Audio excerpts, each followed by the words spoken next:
Genesis chapter 1. In the beginning, God created the heavens and the earth. Now the earth was formless and empty. Darkness was over the surface of the deep, and the Spirit of God was hovering over the waters. And God said, "Let there be light." And there was light. God saw that the light was good, and He separated the light from the darkness. God called the light day, and the darkness He called night. And there was evening, and there was morning, the first day. And God said, "Let there be a vault between the waters that separate water from water." So God made the vault and separated the water under the vault from the water above it. And it was so. God called the vault sky. And there was evening, and there was morning, the second day. And God said, "Let the water under the sky be gathered to one place, and let dry ground appear." And it was so. And God called the dry ground land, and the gathered waters He called seas. And God saw that it was good. Then God said, "Let the land produce vegetation, seed-bearing plants and trees on the land that bear fruit with seed in it, according to their various kinds." And it was so. The land produced vegetation, plants bearing seed according to their kinds, and trees bearing fruit with seed in it, according to their kinds. And God saw that it was good. And there was evening, and there was morning, the third day. And God said, "Let there be lights in the vault of the sky to separate the day from the night, and let them serve as signs to mark sacred times, and days, and years. And let them be lights in the vault of the sky, to give light on the earth." And it was so. God made two great lights, the greater light to govern the day, and the lesser light to govern the night. He also made the stars. God set them in the vault of the sky, to give light on the earth, to govern the day and the night, and to separate light from darkness. And God saw that it was good. And there was evening, and there was morning, the fourth day. And God said, "Let the water teem with living creatures, and let birds fly above the earth across the vault of the sky." So God created the great creatures of the sea, and every living thing with which the water teems, and that moves about in it, according to their kinds, and every winged bird according to its kind. And God saw that it was good. God blessed them and said, "Be fruitful and increase in number, and fill the water in the seas, and let the birds increase on the earth." And there was evening, and there was morning, the fifth day. And God said, "Let the land produce living creatures according to their kinds, the livestock, the creatures that move along the ground, and the wild animals, each according to its kind." And it was so. God made the wild animals according to their kinds, the livestock according to their kinds, and all the creatures that move along the ground according to their kinds. And God saw that it was good. Then God said, "Let us make mankind in our image, in our likeness, so that they may rule over the fish in the sea and the birds in the sky, over the livestock and all the wild animals, and over all the creatures that move along the ground." So God created mankind in His own image. In the image of God He created them. Male and female He created them. God blessed them and said to them, "Be fruitful and increase in number. Fill the earth and subdue it. Rule over the fish in the sea and the birds in the sky, and over every living creature that moves on the ground." Then God said, "I give you every seed-bearing plant on the face of the whole earth, and every tree that has fruit with seed in it. They will be yours for food. And to all the beasts of the earth, and all the birds in the sky, and all the creatures that move along the ground, everything that has the breath of life in it, I give every green plant for food." And it was so. God saw all that He had made, and it was very good. And there was evening, and there was morning, the sixth day. Genesis chapter 2. Thus, the heavens and the earth were completed in all their vast array. By the seventh day, God had finished the work he had been doing. So on the seventh day, he rested from all his work. Then God blessed the seventh day and made it holy, because on it he rested from all the work of creating that he had done. This is the account of the heavens and the earth when they were created, when the Lord God made the earth and the heavens. Now no shrub had yet appeared on the earth, and no plant had yet sprung up, for the Lord God had not sent rain on the earth, and there was no one to work the ground. But streams came up from the earth and watered the whole surface of the ground. Then the Lord God formed a man from the dust of the ground, and breathed into his nostrils the breath of life, and the man became a living being. Now the Lord God had planted a garden in the east, in Eden, and there he put the man he had formed.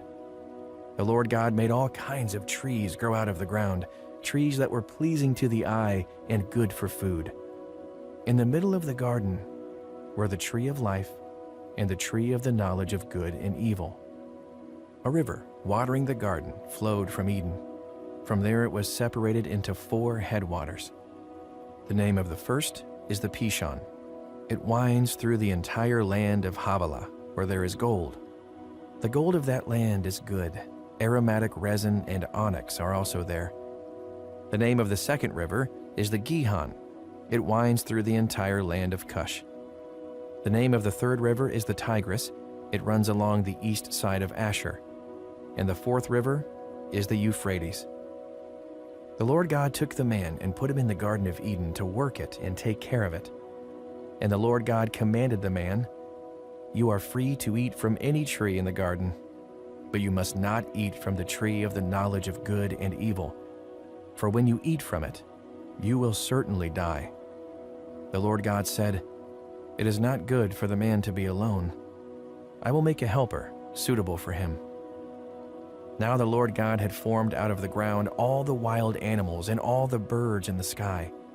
He brought them to the man to see what he would name them, and whatever the man called each living creature, that was its name. So the man gave names to all the livestock, the birds in the sky, and all the wild animals. But for Adam, no suitable helper was found. So the Lord God caused the man to fall into a deep sleep. And while he was sleeping, he took one of the man's ribs, and then closed up the place with flesh. Then the Lord God made a woman from the rib he had taken out of the man, and he brought her to the man.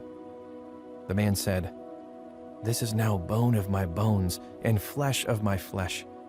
She shall be called woman, for she was taken out of man." That is why a man leaves his father and mother and is united to his wife, and they become one flesh. Adam and his wife were both naked, and they felt no shame. Genesis chapter 3. Now the serpent was more crafty than any of the wild animals the Lord God had made.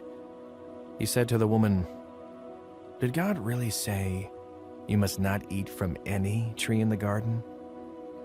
The woman said to the serpent, "We may eat fruit from the trees in the garden, but God did say, 'You must not eat fruit from the tree that is in the middle of the garden, and you must not touch it, or you will die.'"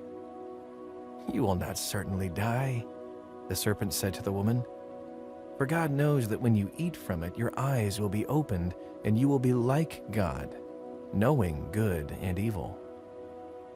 When the woman saw that the fruit of the tree was good for food and pleasing to the eye, and also desirable for gaining wisdom, she took some and ate it. She also gave some to her husband, who was with her, and he ate it. Then the eyes of both of them were opened, and they realized they were naked. So they sewed fig leaves together and made coverings for themselves. Then the man and his wife heard the sound of the Lord God as he was walking in the garden in the cool of the day, and they hid from the Lord God among the trees of the garden. But the Lord God called to the man, "Where are you?" He answered, "I heard you in the garden, and I was afraid because I was naked, so I hid." And he said, Who told you that you were naked? Have you eaten from the tree that I commanded you not to eat from?" The man said, "The woman you put here with me, she gave me some fruit from the tree, and I ate it."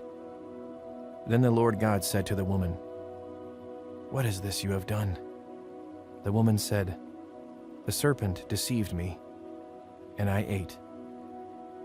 So the Lord God said to the serpent, "Because you have done this, cursed are you above all livestock and all wild animals. You will crawl on your belly, and you will eat dust all the days of your life. And I will put enmity between you and the woman, and between your offspring and hers. He will crush your head, and you will strike his heel." To the woman he said, "I will make your pains in childbearing very severe. With painful labor you will give birth to children. Your desire will be for your husband, and he will rule over you." To Adam he said, "Because you listened to your wife and ate fruit from the tree about which I commanded you, you must not eat from it. Cursed is the ground because of you. Through painful toil you will eat food from it all the days of your life. It will produce thorns and thistles for you, and you will eat the plants of the field. By the sweat of your brow you will eat your food until you return to the ground, since from it you were taken. For dust you are, and to dust you will return." Adam named his wife Eve because she would become the mother of all the living. The Lord God made garments of skin for Adam and his wife and clothed them. And the Lord God said, "The man has now become like one of us, knowing good and evil.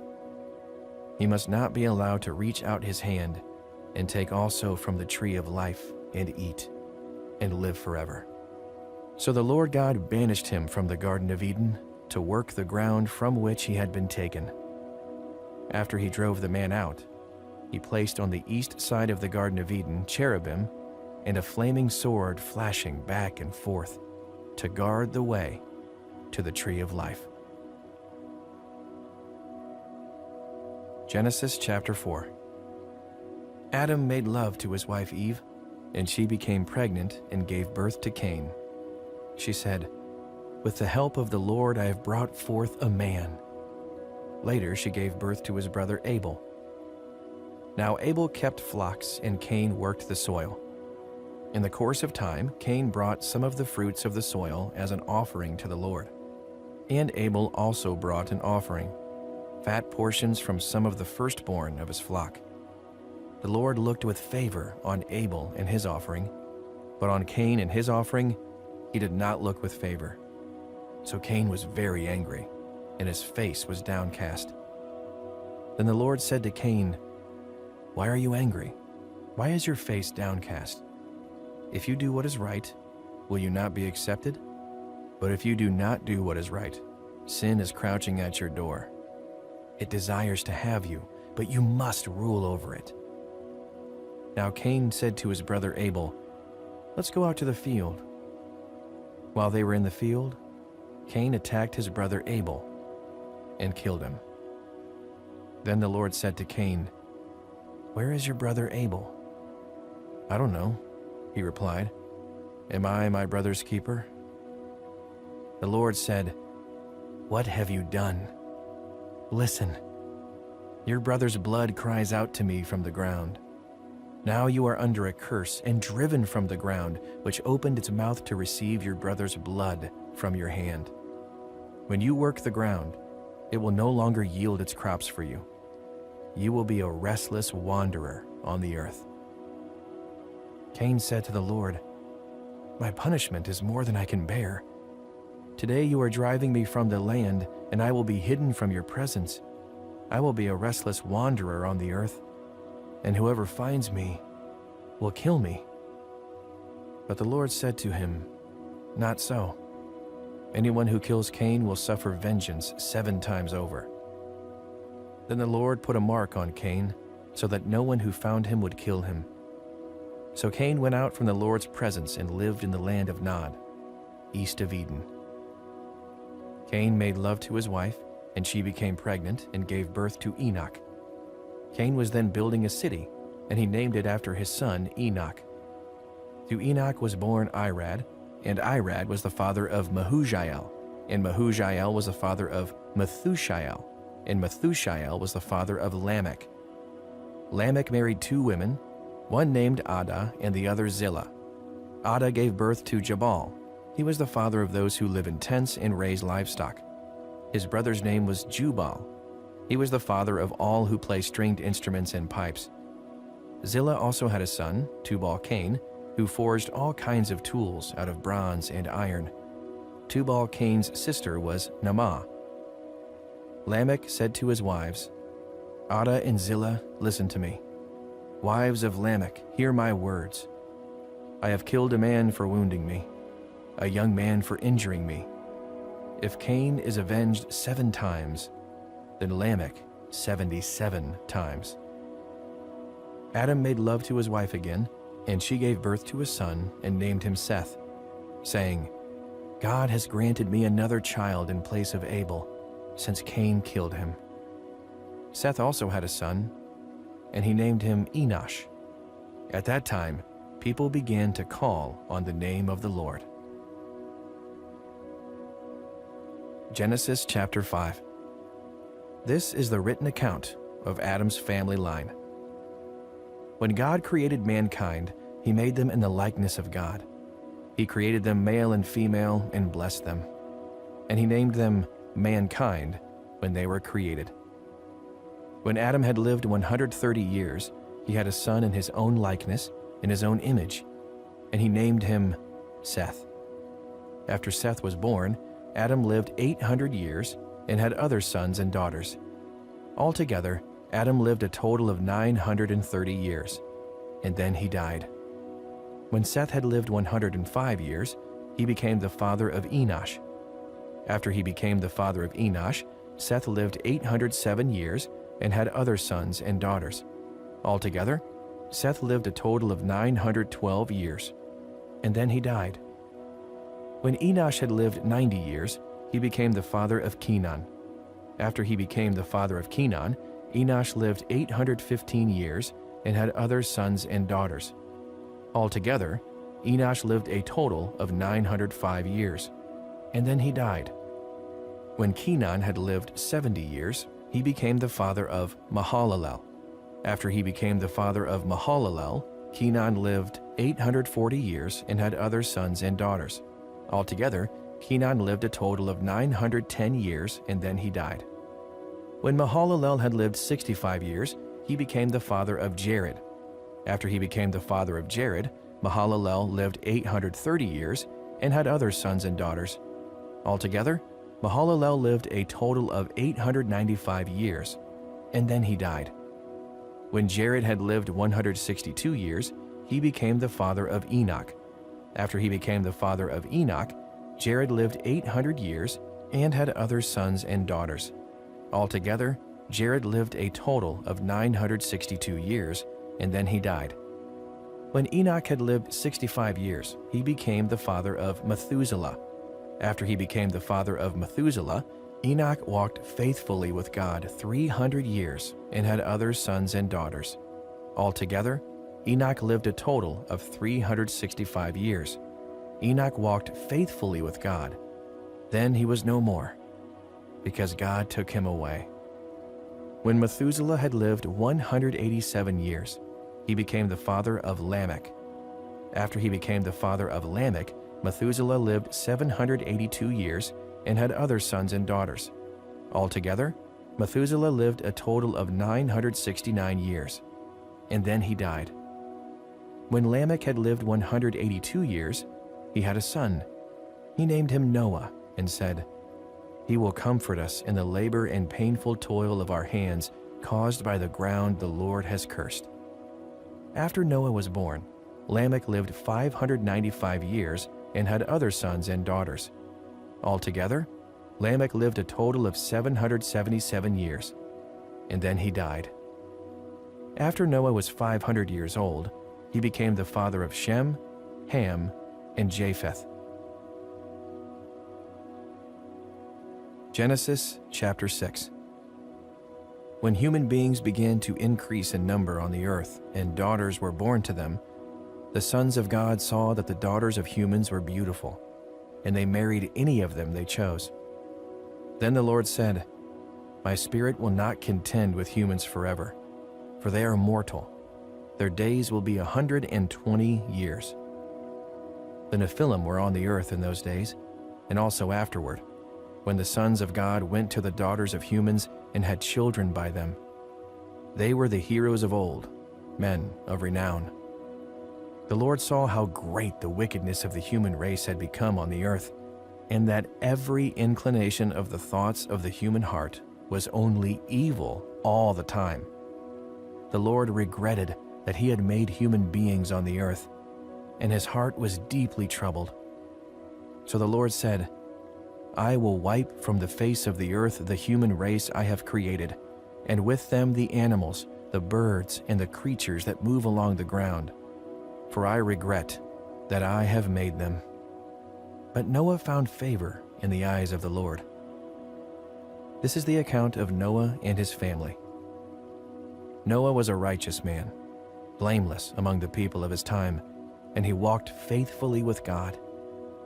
Noah had 3 sons, Shem, Ham, and Japheth. Now the earth was corrupt in God's sight and was full of violence. God saw how corrupt the earth had become, for all the people on earth had corrupted their ways. So God said to Noah, "I am going to put an end to all people, for the earth is filled with violence because of them. I am surely going to destroy both them and the earth. So make yourself an ark of cypress wood. Make rooms in it, and coat it with pitch inside and out. This is how you are to build it. The ark is to be 300 cubits long, 50 cubits wide, and 30 cubits high. Make a roof for it, leaving below the roof an opening 1 cubit high all around. Put a door in the side of the ark, and make lower, middle, and upper decks. I am going to bring flood waters on the earth to destroy all life under the heavens, every creature that has the breath of life in it. Everything on earth will perish. But I will establish my covenant with you, and you will enter the ark. You and your sons and your wife and your sons' wives with you.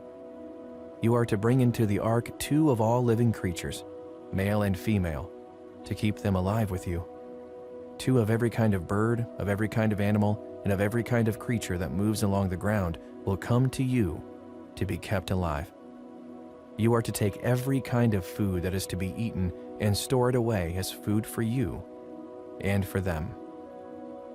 Noah did everything just as God commanded him. Genesis chapter 7. The Lord then said to Noah, "Go into the ark, you and your whole family, because I have found you righteous in this generation. Take with you 7 pairs of every kind of clean animal, a male and its mate, and 1 pair of every kind of unclean animal, a male and its mate, and also 7 pairs of every kind of bird, male and female, to keep their various kinds alive throughout the earth. 7 days from now, I will send rain on the earth for 40 days and 40 nights, and I will wipe from the face of the earth every living creature I have made." And Noah did all that the Lord commanded him. Noah was 600 years old when the flood waters came on the earth. And Noah and his sons and his wife and his sons' wives entered the ark to escape the waters of the flood. Pairs of clean and unclean animals, of birds, and of all creatures that move along the ground, male and female, came to Noah and entered the ark, as God had commanded Noah. And after the 7 days, the floodwaters came on the earth. In the 600th year of Noah's life, on the 17th day of the 2nd month, on that day, all the springs of the great deep burst forth, and the floodgates of the heavens were opened, and rain fell on the earth 40 days and 40 nights. On that very day, Noah and his sons, Shem, Ham, and Japheth, together with his wife and the wives of his 3 sons, entered the ark. They had with them every wild animal according to its kind, all livestock according to their kinds, every creature that moves along the ground according to its kind, and every bird according to its kind, everything with wings. Pairs of all creatures that have the breath of life in them came to Noah and entered the ark. The animals going in were male and female of every living thing, as God had commanded Noah. Then the Lord shut him in. For 40 days the flood kept coming on the earth, and as the waters increased, they lifted the ark high above the earth. The waters rose and increased greatly on the earth, and the ark floated on the surface of the water. They rose greatly on the earth, and all the high mountains under the entire heavens were covered. The waters rose and covered the mountains to a depth of more than 15 cubits. Every living thing that moved on land perished. Birds, livestock, wild animals, all the creatures that swarm over the earth, and all mankind. Everything on dry land that had the breath of life in its nostrils died. Every living thing on the face of the earth was wiped out. People and animals, and the creatures that move along the ground, and the birds were wiped from the earth. Only Noah was left, and those with him in the ark. The waters flooded the earth for 150 days. Genesis chapter 8. But God remembered Noah and all the wild animals and the livestock that were in with him in the ark, and he sent a wind over the earth, and the waters receded. Now the springs of the deep and the floodgates of the heavens had been closed, and the rain had stopped falling from the sky. The water receded steadily from the earth. At the end of the 150 days, the water had gone down. And on the 7th day of the 7th month, the ark came to rest on the mountains of Ararat. The waters continued to recede until the 10th month, and the first day of the 10th month, the tops of the mountains became visible. After 40 days, Noah opened a window he had made in the ark and sent out a raven, and it kept flying back and forth until the water had dried up from the earth. Then he sent out a dove to see if the water had receded from the surface of the ground. But the dove could find nowhere to perch, because there was water over the surface of the earth. So it returned to Noah in the ark. He reached out his hand and took the dove and brought it back to himself in the ark. He waited 7 more days and again sent out the dove from the ark. When the dove returned to him in the evening, there in its beak was a freshly plucked olive leaf. Then Noah knew that the water had receded from the earth. He waited 7 more days and sent the dove out again. But this time it did not return to him. By the first day of the first month of Noah's 601st year, the water had dried up from the earth. Noah then removed the covering from the ark and saw that the surface of the ground was dry. By the 27th day of the 2nd month, the earth was completely dry. Then God said to Noah, "Come out of the ark, you and your wife and your sons and their wives. Bring out every kind of living creature that is with you, the birds, the animals, and all the creatures that move along the ground, so they can multiply on the earth and be fruitful and increase in number on it." So Noah came out, together with his sons and his wife and his sons' wives. All the animals and all the creatures that move along the ground and all the birds, everything that moves on land, came out of the ark, one kind after another. Then Noah built an altar to the Lord, and, taking some of all the clean animals and clean birds, he sacrificed burnt offerings on it. The Lord smelled the pleasing aroma and said in his heart, "Never again will I curse the ground because of humans, even though every inclination of the human heart is evil from childhood. And never again will I destroy all living creatures, as I have done.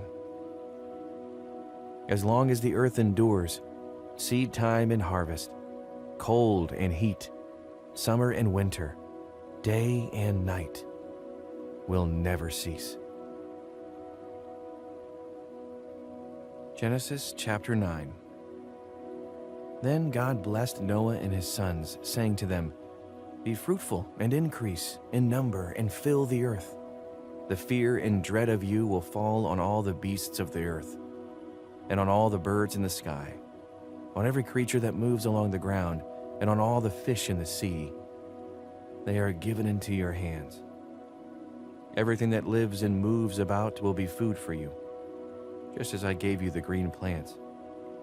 I now give you everything. But you must not eat meat that has its lifeblood still in it, and for your lifeblood I will surely demand an accounting. I will demand an accounting from every animal, and from each human being too.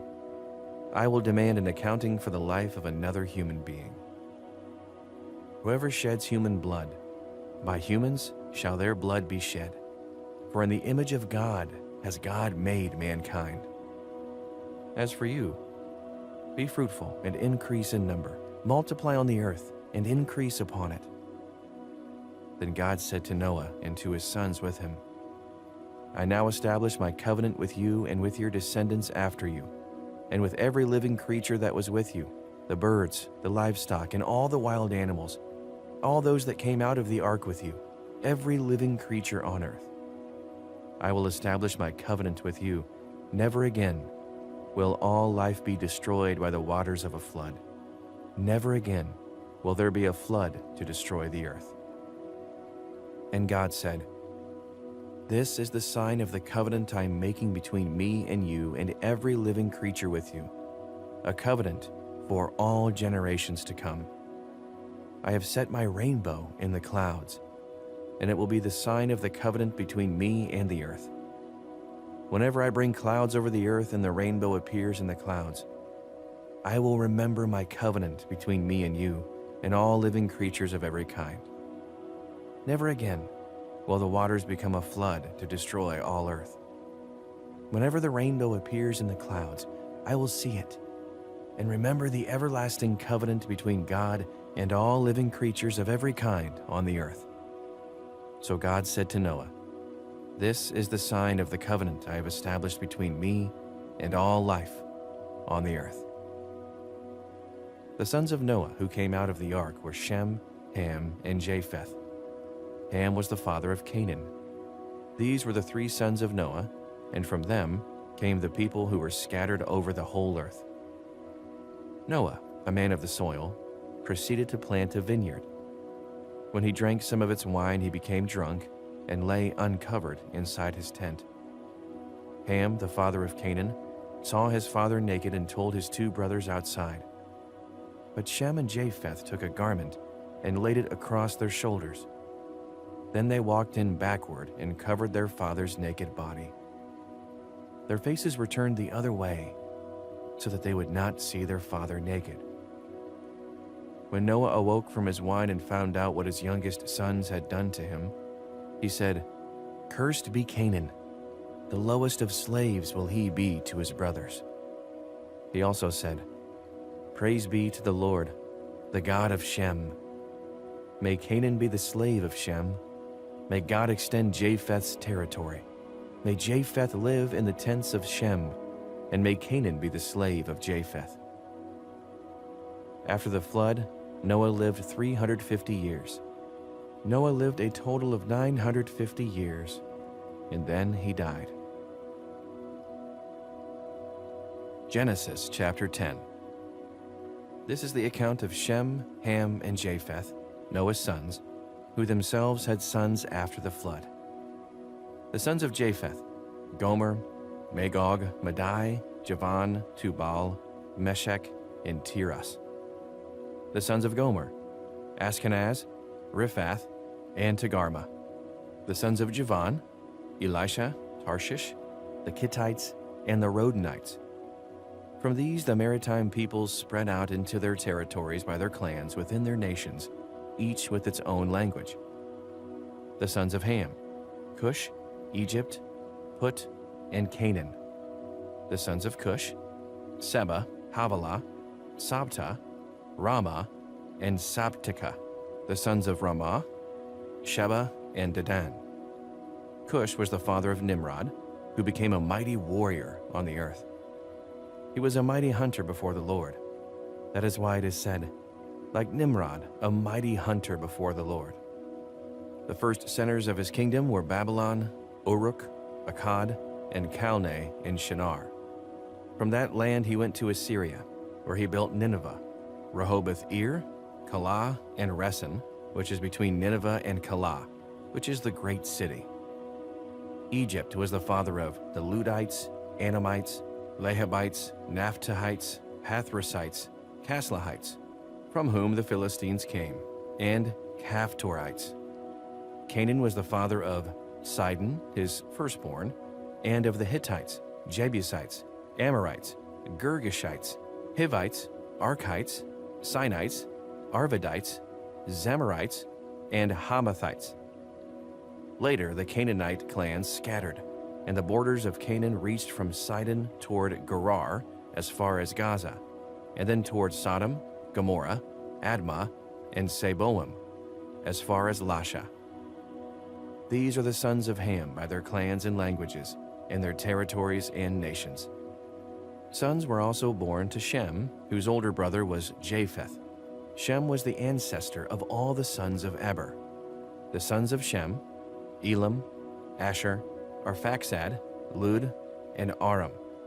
The sons of Aram, Uz, Hul, Gether, and Meshech. Arphaxad was the father of Shelah, and Shelah the father of Eber. 2 sons were born to Eber. One was named Peleg, because in his name the earth was divided. His brother was named Joktan. Joktan was the father of Almadad, Sheleph, Hazarmaveth, Jerah, Hadoram, Uzal, Diklah, Obal, Abimael, Sheba, Ophir, Havilah, and Jobab. All these were sons of Joktan. The region where they lived stretched from Mesha toward Zephar in the eastern hill country. These are the sons of Shem by their clans and languages, and their territories and nations. These are the clans of Noah's sons, according to their lines of descent within their nations. From these nations spread out over the earth after the flood. Genesis chapter 11. Now the whole world had one language and a common speech. As people moved eastward, they found a plain in Shinar and settled there. They said to each other, "Come, let's make bricks and bake them thoroughly." They used brick instead of stone, and tar for mortar. Then they said, "Come, let us build ourselves a city with a tower that reaches to the heavens, so that we may make a name for ourselves. Otherwise, we will be scattered over the face of the earth." But the Lord came down to see the city and the tower the people were building. The Lord said, "If as one people speaking the same language they have begun to do this, then nothing they plan to do will be impossible for them. Come, let us go down and confuse their language, so they will not understand each other." So the Lord scattered them from there over all the earth, and they stopped building the city. That is why it is called Babel, because there the Lord confused the language of the whole world. From there the Lord scattered them over the face of the whole earth. This is the account of Shem's family line. 2 years after the flood, when Shem was 100 years old, he became the father of Arphaxad. And after he became the father of Arphaxad, Shem lived 500 years and had other sons and daughters. When Arphaxad had lived 35 years, he became the father of Shelah. And after he became the father of Shelah, Arphaxad lived 403 years and had other sons and daughters. When Shelah had lived 30 years, he became the father of Eber. And after he became the father of Eber, Shelah lived 403 years and had other sons and daughters. When Eber had lived 34 years, he became the father of Peleg. And after he became the father of Peleg, Eber lived 430 years and had other sons and daughters. When Peleg had lived 30 years, he became the father of Reu. And after he became the father of Reu, Peleg lived 209 years and had other sons and daughters. When Reu had lived 32 years, he became the father of Serug. And after he became the father of Serug, Reu lived 207 years and had other sons and daughters. When Serug had lived 30 years, he became the father of Nahor. And after he became the father of Nahor, Serug lived 200 years and had other sons and daughters. When Nahor had lived 29 years, he became the father of Terah. And after he became the father of Terah, Nahor lived 119 years and had other sons and daughters. After Terah had lived 70 years, he became the father of Abram, Nahor, and Haran. This is the account of Terah's family line. Terah became the father of Abram, Nahor, and Haran became the father of Lot. While his father Terah was still alive, Haran died in Ur of the Chaldeans, in the land of his birth. Abram and Nahor both married. The name of Abram's wife was Sarai, and the name of Nahor's wife was Milcah. She was the daughter of Haran, the father of both Milcah and Iscah. Now Sarai was childless because she was not able to conceive. Terah took his son Abram, his grandson Lot, son of Haran, and his daughter-in-law Sarai, the wife of his son Abram, and together they set out from Ur of the Chaldeans to go to Canaan. But when they came to Haran, they settled there. Terah lived 205 years, and he died in Haran. Genesis chapter 12. The Lord had said to Abram, "Go from your country, your people, and your father's household to the land I will show you. I will make you into a great nation, and I will bless you. I will make your name great, and you will be a blessing. I will bless those who bless you, and whoever curses you, I will curse. And all peoples on earth will be blessed through you." So Abram went, as the Lord had told him, and Lot went with him.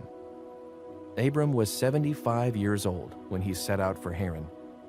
He took his wife Sarai, his nephew Lot, all the possessions they had accumulated, and the people they had acquired in Haran, and they set out for the land of Canaan. And they arrived there. Abram traveled through the land as far as the site of the great tree of Moreh at Shechem. At that time the Canaanites were in the land. The Lord appeared to Abram and said, "To your offspring I will give this land." So he built an altar there to the Lord, who had appeared to him. From there he went on toward the hills east of Bethel and pitched his tent, with Bethel on the west and Ai on the east. There he built an altar to the Lord and called on the name of the Lord. Then Abram set out and continued toward the Negev. Now there was a famine in the land, and Abram went down to Egypt to live there for a while, because the famine was severe. As he was about to enter Egypt, he said to his wife Sarai, "I know what a beautiful woman you are. When the Egyptians see you, they will say, 'This is his wife.' Then they will kill me, but will let you live. Say you are my sister, so that I will be treated well for your sake, and my life will be spared because of you." When Abram came to Egypt, the Egyptians saw that Sarai was a very beautiful woman. And when Pharaoh's officials saw her, they praised her to Pharaoh, and she was taken into his palace. He treated Abram well for her sake, and Abram acquired sheep and cattle, male and female donkeys, male and female servants, and camels. But the Lord inflicted serious diseases on Pharaoh and his household because of Abram's wife Sarai. So Pharaoh summoned Abram. "What have you done to me?" he said. "Why didn't you tell me she was your wife? Why did you say she is my sister, so that I took her to be my wife? Now then, here is your wife. Take her and go." Then Pharaoh gave orders about Abram to his men, and they sent him on his way, with his wife and everything he had. Genesis chapter 13. So Abram went up from Egypt to the Negev, with his wife and everything he had, and Lot went with him. Abram had become very wealthy in livestock and in silver and gold. From the Negev, he went from place to place until he came to Bethel, to the place between Bethel and Ai, where his tent had been earlier, and where he had first built an altar. There Abram called on the name of the Lord. Now Lot, who was moving about with Abram, also had flocks and herds and tents, but the land could not support them while they stayed together, for their possessions were so great that they were not able to stay together. and quarreling arose between Abram's herders and Lot's. The Canaanites and Perizzites were also living in the land at that time. So Abram said to Lot, "Let's not have any quarreling between you and me, or between your herders and mine, for we are close relatives. Is not the whole land before you? Let's part company. If you go to the left, I'll go to the right. If you go to the right, I'll go to the left." Lot looked around and saw that the whole plain of the Jordan toward Zoar was well watered, like the garden of the Lord, like the land of Egypt. This was before the Lord destroyed Sodom and Gomorrah. So Lot chose for himself the whole plain of the Jordan and set out toward the east. The two men parted company. Abram lived in the land of Canaan, while Lot lived among the cities of the plain and pitched his tents near Sodom. Now the people of Sodom were wicked and were sinning greatly against the Lord. The Lord said to Abram after Lot had parted from him, "Look around from where you are, to the north and south, to the east and west. All the land that you see I will give to you and your offspring forever. I will make your offspring like the dust of the earth, so that if anyone could count the dust, then your offspring could be counted. Go, walk through the length and breadth of the land, for I am giving it to you." So Abram went to live near the great trees of Mamre at Hebron, where he pitched his tents. There he built an altar to the Lord. Genesis chapter 14. At the time when Amraphel was king of Shinar, Arioch king of Elasar, Kedorlaomer king of Elam, and Tidal king of Goyim, these kings went to war against Berah king of Sodom, Birsha king of Gomorrah, Shinab king of Admah, Shemaber king of Zeboim, and the king of Bela, that is Zoar. All these latter kings joined forces in the valley of Siddim, that is the Dead Sea Valley. For 12 years they had been subject to Kedorlaomer, but in the 13th year they rebelled. In the 14th year, Kedorlaomer and the kings allied with him went out and defeated the Rephaites in Ashtaroth Karnaim, the Zuzites in Ham, the Emites in Sheveh Kiriathaim, and the Horites in the hill country of Seir, as far as El Paran near the desert. Then they turned back and went to En Mishpat, that is Kadesh, and they conquered the whole territory of the Amalekites, as well as the Amorites who were living in Hazazon Tamar. Then the king of Sodom, the king of Gomorrah, the king of Admah, the king of Zeboim, and the king of Bela, that is Zoar, marched out and drew up their battle lines in the valley of Siddim, against Kedorlaomer, king of Elam, Tidal, king of Goyim, Amraphel, king of Shinar, and Arioch, king of Elasar. 4 kings against 5. Now the valley of Siddim was full of tar pits, and when the kings of Sodom and Gomorrah fled, some of the men fell into them, and the rest fled to the hills. The 4 kings seized all the goods of Sodom and Gomorrah and all their food. Then they went away. They also carried off Abram's nephew Lot and his possessions, since he was living in Sodom. A man who had escaped came and reported this to Abram the Hebrew. Now Abram was living near the great trees of Mamre, the Amorite, a brother of Eshcol and Aner, all of whom were allied with Abram. When Abram heard that his relative had been taken captive, he called out the 318 trained men born in his household and went in pursuit as far as Dan. During the night, Abram divided his men to attack them, and he routed them, pursuing them as far as Hobah, north of Damascus. He recovered all the goods and brought back his relative Lot and his possessions, together with the women and the other people. After Abram returned from defeating Kedorlaomer and the kings allied with him, the king of Sodom came out to meet him in the valley of Sheveh, that is, the king's valley.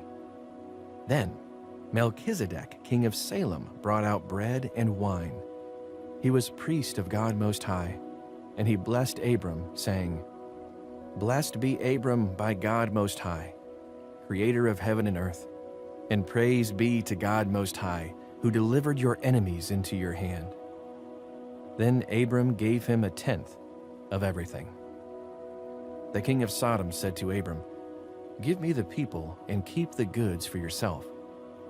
But Abram said to the king of Sodom, "With raised hand, I have sworn an oath to the Lord God Most High, creator of heaven and earth, that I will accept nothing belonging to you, not even a thread or the strap of a sandal, so that you will never be able to say, 'I made Abram rich.'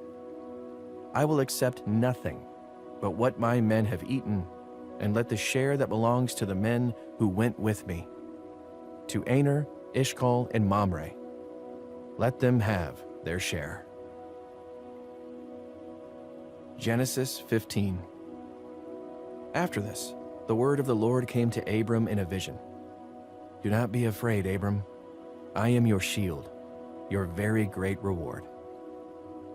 But Abram said, "Sovereign Lord, what can you give me since I remain childless, and the one who will inherit my estate is Eliezer of Damascus?"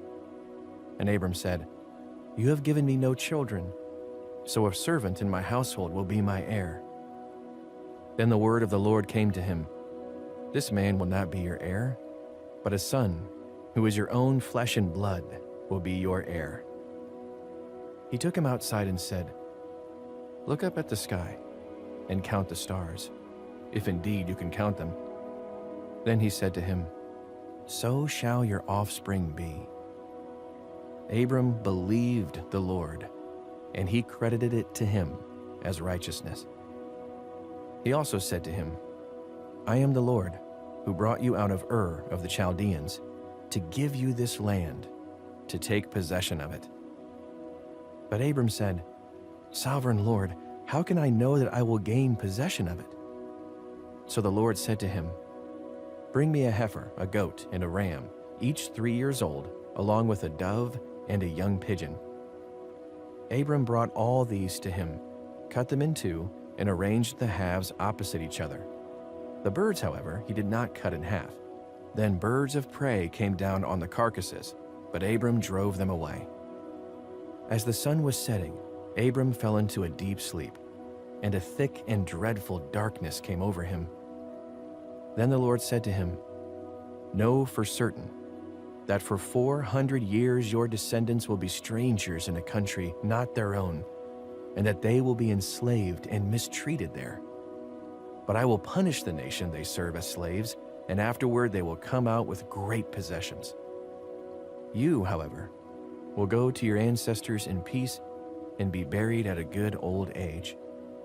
In the 4th generation your descendants will come back here, for the sin of the Amorites has not yet reached its full measure." When the sun had set and darkness had fallen, a smoking fire pot with a blazing torch appeared and passed between the pieces. On that day, the Lord made a covenant with Abram and said, "To your descendants I give this land, from the Wadi of Egypt to the great river, the Euphrates, the land of the Kenites, Kenizzites, Kadmonites, Hittites, Perizzites, Rephaites, Amorites, Canaanites, Girgashites, and Jebusites." Genesis chapter 16. Now Sarai, Abram's wife, had borne him no children, but she had an Egyptian slave named Hagar. So she said to Abram, "The Lord has kept me from having children. Go, sleep with my slave. Perhaps I can build a family through her." Abram agreed to what Sarai said. So after Abram had been living in Canaan 10 years, Sarai, his wife, took her Egyptian slave Hagar and gave her to her husband to be his wife. He slept with Hagar, and she conceived. When she knew she was pregnant, she began to despise her mistress. Then Sarai said to Abram, "You are responsible for the wrong I am suffering.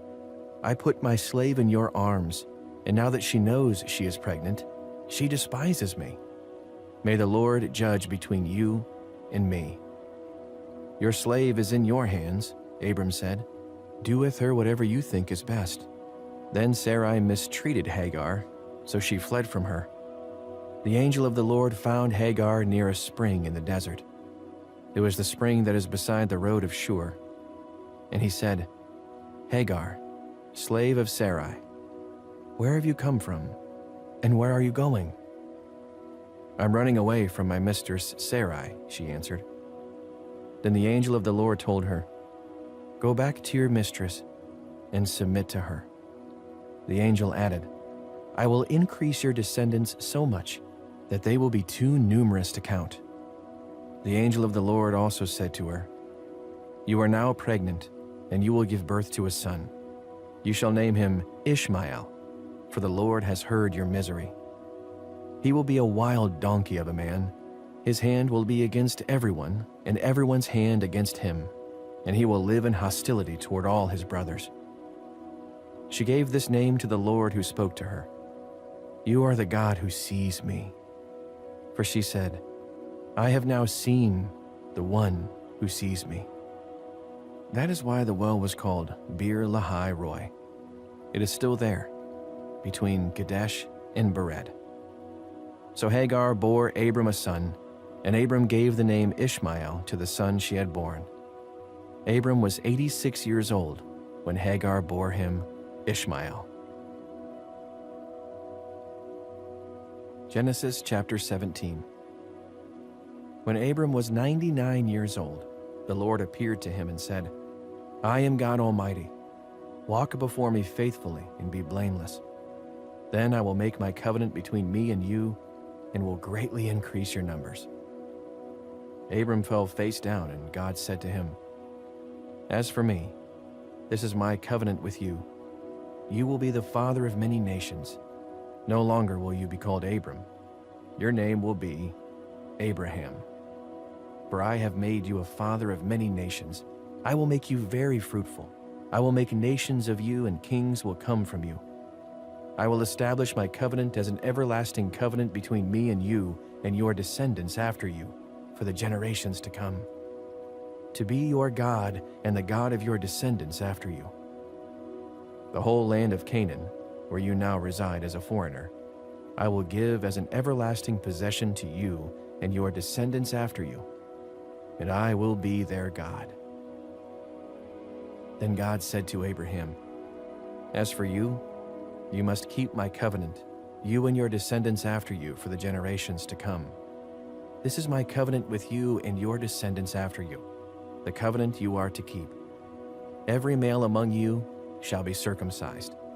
You are to undergo circumcision, and it will be a sign of the covenant between me and you. For the generations to come, every male among you who is 8 days old must be circumcised, including those born in your household or bought with money from a foreigner, those who are not your offspring.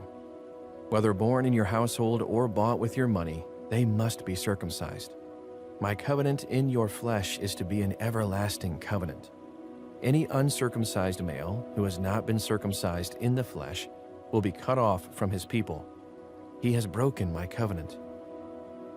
God also said to Abraham, "As for Sarai, your wife, you are no longer to call her Sarai. Her name will be Sarah. I will bless her and will surely give you a son by her. I will bless her so that she will be the mother of nations. Kings of peoples will come from her." Abraham fell face down.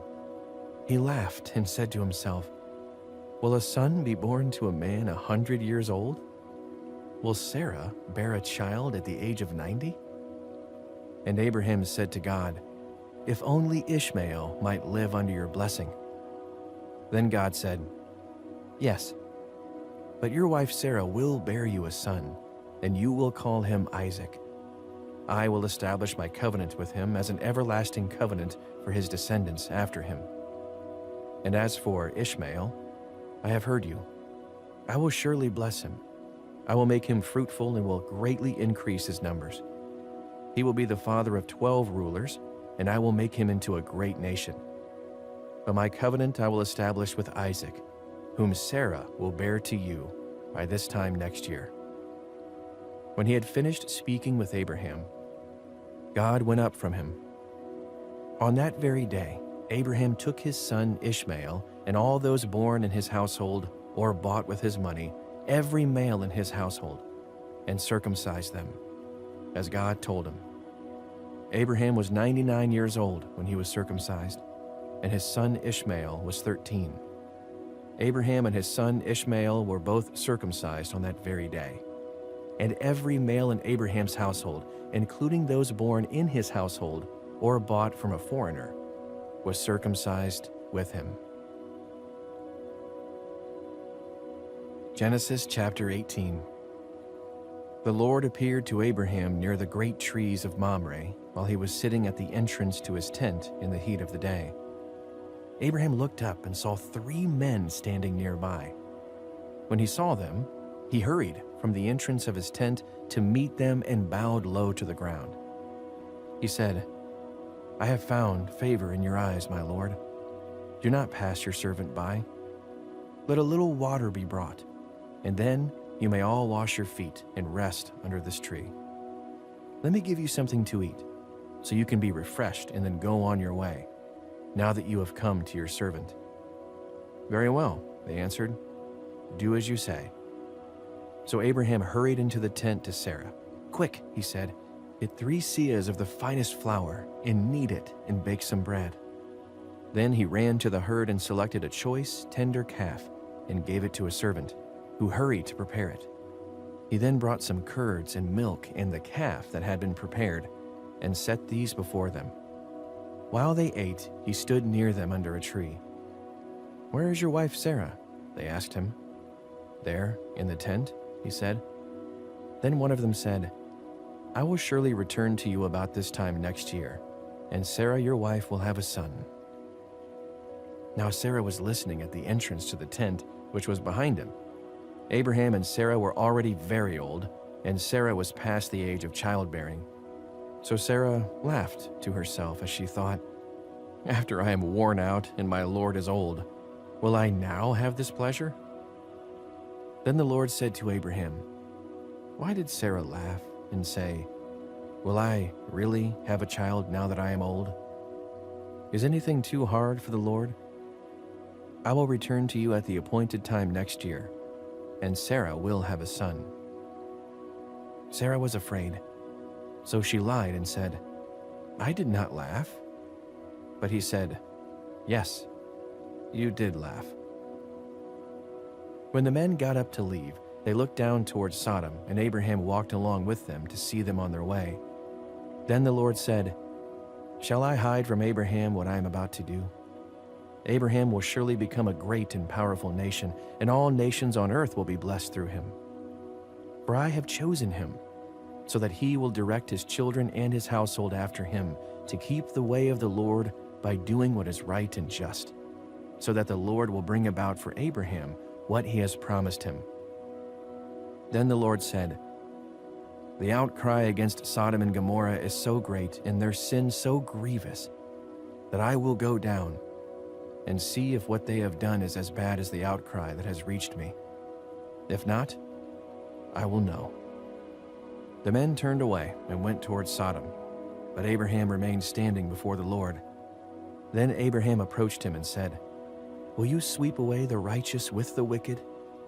What if there are 50 righteous people in the city? Will you really sweep it away and not spare the place for the sake of the 50 righteous people in it? Far be it from you to do such a thing, to kill the righteous with the wicked, treating the righteous and the wicked alike. Far be it from you. Will not the judge of all the earth do right?" The Lord said, "If I find 50 righteous people in the city of Sodom, I will spare the whole place for their sake." Then Abraham spoke again, "Now that I have been so bold as to speak to the Lord, though I am nothing but dust and ashes, what if the number of the righteous is 5 less than 50? Will you destroy the whole city for lack of 5 people? If I find 45 there," he said, "I will not destroy it." Once again he spoke to him, "What if only 40 are found there?" He said, "For the sake of 40, I will not do it." Then he said, "May the Lord not be angry, but let me speak. What if only 30 can be found there?" He answered, "I will not do it, if I find 30 there." Abraham said, "Now that I have been so bold as to speak to the Lord, what if only 20 can be found there?" He said, "For the sake of 20, I will not destroy it." Then he said, "May the Lord not be angry, but let me speak just once more. What if only 10 can be found there?" He answered, "For the sake of 10, I will not destroy it." When the Lord had finished speaking with Abraham, he left, and Abraham returned home. Genesis chapter 19. The two angels arrived at Sodom in the evening, and Lot was sitting in the gateway of the city. When he saw them, he got up to meet them and bowed down with his face to the ground. "My lords," he said, "please turn aside to your servant's house. You can wash your feet and spend the night, and then go on your way early in the morning." "No," they answered, "we will spend the night in the square." But he insisted so strongly that they did go with him and entered his house. He prepared a meal for them, baking bread without yeast, and they ate. Before they had gone to bed, all the men from every part of the city of Sodom, both young and old, surrounded the house. They called to Lot, "Where are the men who came to you tonight? Bring them out to us so that we can have sex with them." Lot went outside to meet them and shut the door behind him and said, "No, my friends, don't do this wicked thing. Look, I have 2 daughters who have never slept with a man. Let me bring them out to you, and you can do what you like with them. But don't do anything to these men, for they have come under the protection of my roof." "Get out of our way," they replied. "This fellow came here as a foreigner, and now he wants to play the judge. We'll treat you worse than them." They kept bringing pressure on Lot and moved forward to break down the door. But the men inside reached out and pulled Lot back into the house and shut the door. They then struck the men who were at the door of the house, young and old, with blindness, so that they could not find the door. The 2 men said to Lot, "Do you have anyone else here? Sons-in-law, sons or daughters, or anyone else in the city who belongs to you? Get them out of here, because we are going to destroy this place. The outcry to the Lord against its people is so great that he has sent us to destroy it." So Lot went out and spoke to his sons-in-law, who were pledged to marry his daughters. He said, "Hurry and get out of this place, because the Lord is about to destroy the city." But his sons-in-law thought he was joking. With the coming of dawn, the angels urged Lot, saying, "Hurry, take your wife and your 2 daughters who are here, or you will be swept away when the city is punished." When he hesitated, the men grasped his hand and the hands of his wife and his 2 daughters and led them safely out of the city, for the Lord was merciful to them. As soon as they had brought them out, one of them said, "Flee for your lives. Don't look back and don't stop anywhere in the plain. Flee to the mountains, or you will be swept away." But Lot said to them, "No, my lords, please. Your servant has found favor in your eyes, and you have shown great kindness to me in sparing my life. But I can't flee to the mountains. This disaster will overtake me, and I'll die. Look, here is a town near enough to run to, and it is small. Let me flee to it. It is very small, isn't it? Then my life will be spared." He said to him, "Very well, I will grant you this request too. I will not overthrow the town you speak of, but flee there quickly, because I cannot do anything until you reach it." That is why the town was called Zoar. By the time Lot reached Zoar, the sun had risen over the land. Then the Lord rained down burning sulfur on Sodom and Gomorrah, from the Lord out of the heavens. Thus, he overthrew those cities and the entire plain, destroying all those living in the cities and also the vegetation in the land. But Lot's wife looked back, and she became a pillar of salt. Early the next morning, Abraham got up and returned to the place where he had stood before the Lord. He looked down towards Sodom and Gomorrah, toward all the land of the plain, and he saw dense smoke rising from the land, like smoke from a furnace. So when God destroyed the cities of the plain, he remembered Abraham, and he brought Lot out of the catastrophe that overthrew the cities where Lot had lived. Lot and his 2 daughters left Zoar and settled in the mountains. for he was afraid to stay in Zoar. He and his 2 daughters lived in a cave. One day the older daughter said to the younger, "Our father is old, and there is no man around here to give us children, as is the custom all over the earth.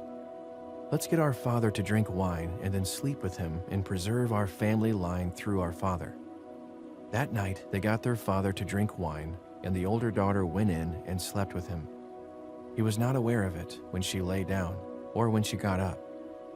The next day the older daughter said to the younger, "Last night I slept with my father.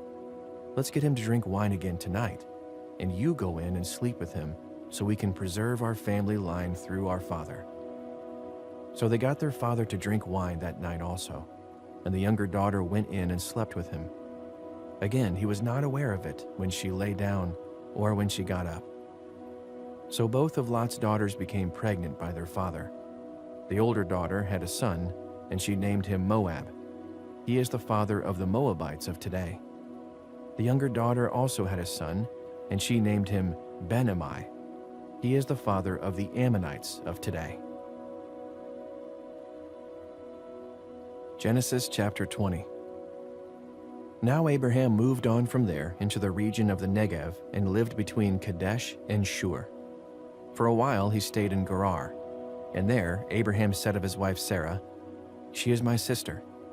Then Abimelech, king of Gerar, sent for Sarah and took her. But God came to Abimelech in a dream one night and said to him, "You are as good as dead because of the woman you have taken. She is a married woman." Now Abimelech had not gone near her, so he said, "Lord, will you destroy an innocent nation? Did he not say to me, 'She is my sister,' and didn't she also say, 'He is my brother'? I have done this with a clear conscience and clean hands." Then God said to him in the dream, "Yes, I know you did this with a clear conscience, and so I have kept you from sinning against me. That is why I did not let you touch her. Now return the man's wife, for he is a prophet, and he will pray for you, and you will live. But if you do not return her, you may be sure that you and all who belong to you will die." Early the next morning, Abimelech summoned all his officials, and when he told them all that had happened, they were very much afraid. Then Abimelech called Abraham in and said, "What have you done to us? How have I wronged you, that you have brought such great guilt upon me and my kingdom? You have done things to me that should never be done." And Abimelech asked Abraham, "What was your reason for doing this?" Abraham replied, "I said to myself, 'There is surely no fear of God in this place, and they will kill me because of my wife. Besides, she really is my sister, the daughter of my father, though not of my mother, and she became my wife.' And when God had me wander from my father's household, I said to her, 'This is how you can show your love to me. Everywhere we go, say of me, he is my brother.' Then Abimelech brought sheep and cattle and male and female slaves and gave them to Abraham, and he returned Sarah, his wife, to him. And Abimelech said, 'My land is before you. Live wherever you like.' To Sarah he said, 'I am giving your brother 1,000 shekels of silver. This is to cover the offense against you before all who are with you. You are completely vindicated.' Then Abraham prayed to God, and God healed Abimelech, his wife, and his female slaves so they could have children again. For the Lord had kept all the women in Abimelech's household from conceiving because of Abraham's wife Sarah. Genesis chapter 21. Now the Lord was gracious to Sarah, as he had said, and the Lord did for Sarah what he had promised. Sarah became pregnant and bore a son to Abraham in his old age, at the very time God had promised him. Abraham gave the name Isaac to the son Sarah bore him. When his son Isaac was 8 days old, Abraham circumcised him, as God commanded him. Abraham was 100 years old when his son Isaac was born to him. Sarah said, "God has brought me laughter, and everyone who hears about this will laugh with me." And she added, "Who would have said to Abraham that Sarah would nurse children?" yet I have borne him a son in his old age." The child grew and was weaned, and on the day Isaac was weaned, Abraham held a great feast. But Sarah saw that the son whom Hagar, the Egyptian, had borne to Abraham was mocking. And she said to Abraham, "Get rid of that slave woman and her son, for that woman's son will never share in the inheritance with my son Isaac." The matter distressed Abraham greatly, because it concerned his son. Do not be so distressed about the boy and your slave woman. Listen to whatever Sarah tells you, because it is through Isaac that your offspring will be reckoned. I will make the son of the slave into a nation also, because he is your offspring. Early the next morning, Abraham took some food and a skin of water and gave them to Hagar. He set them on her shoulders and then sent her off with the boy. She went on her way and wandered in the desert of Beersheba. When the water in the skin was gone, she put the boy under one of the bushes. Then she went off and sat down about a bow shot away, for she thought, "I cannot watch the boy die." And as she sat there, she began to sob. God heard the boy crying, and the angel of God called to Hagar from heaven and said to her, "What is the matter, Hagar? Do not be afraid. God has heard the boy crying as he lies there. Lift the boy up and take him by the hand, for I will make him into a great nation." Then God opened her eyes, and she saw a well of water. So she went and filled the skin with water and gave the boy a drink. God was with the boy as he grew up. He lived in the desert and became an archer. While he was living in the desert of Paran, his mother got a wife for him from Egypt. At that time, Abimelech and Phicol, the commander of his forces, said to Abraham, "God is with you in everything you do. Now swear to me here before God that you will not deal falsely with me or my children or my descendants. Show to me and the country where you now reside as a foreigner the same kindness I have shown to you." Abraham said, "I swear it." Then Abraham complained to Abimelech about a well of water that Abimelech's servants had seized. But Abimelech said, "I don't know who has done this. You did not tell me, and I heard about it only today." So Abraham brought sheep and cattle and gave them to Abimelech, and the two men made a treaty.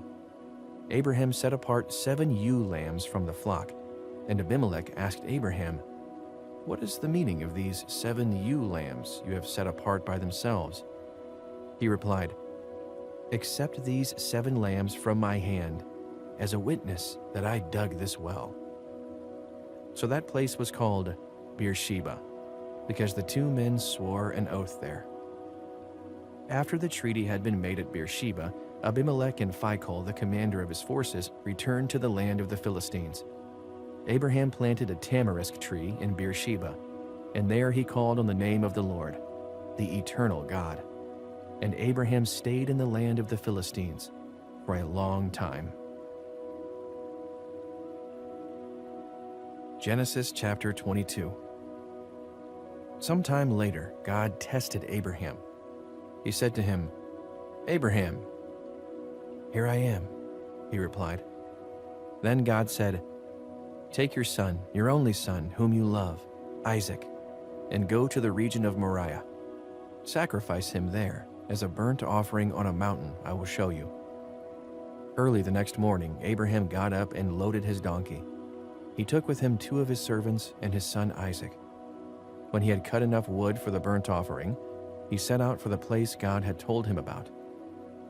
On the 3rd day, Abraham looked up and saw the place in the distance. He said to his servants, "Stay here with the donkey, while I and the boy go over there.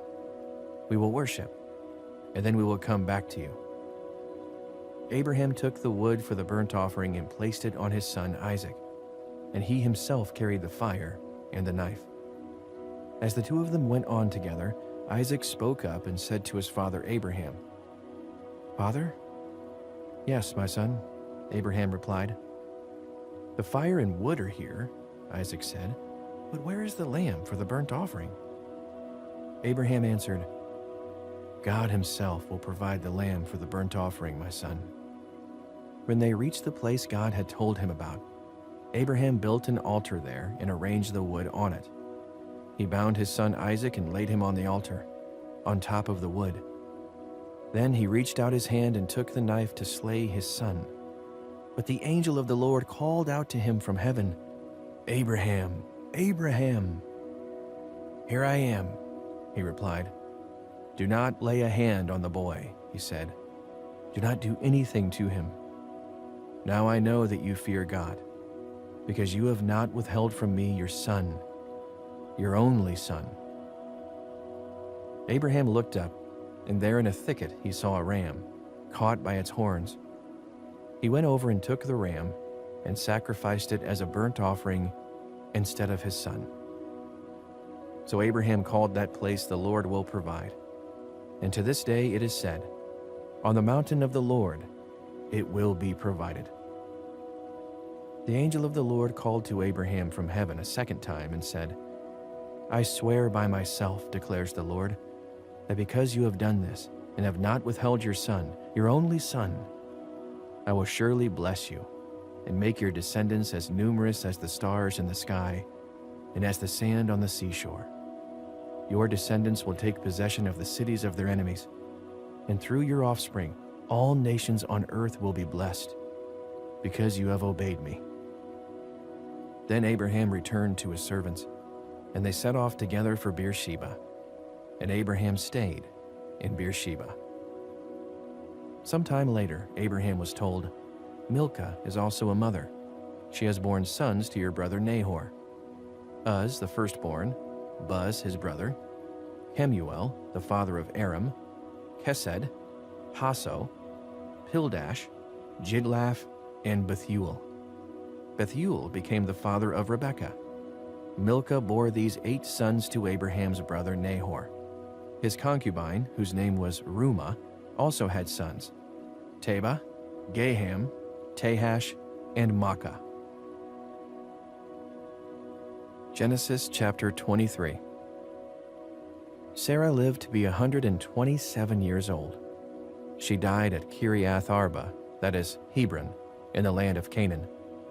And Abraham went to mourn Sarah and to weep over her.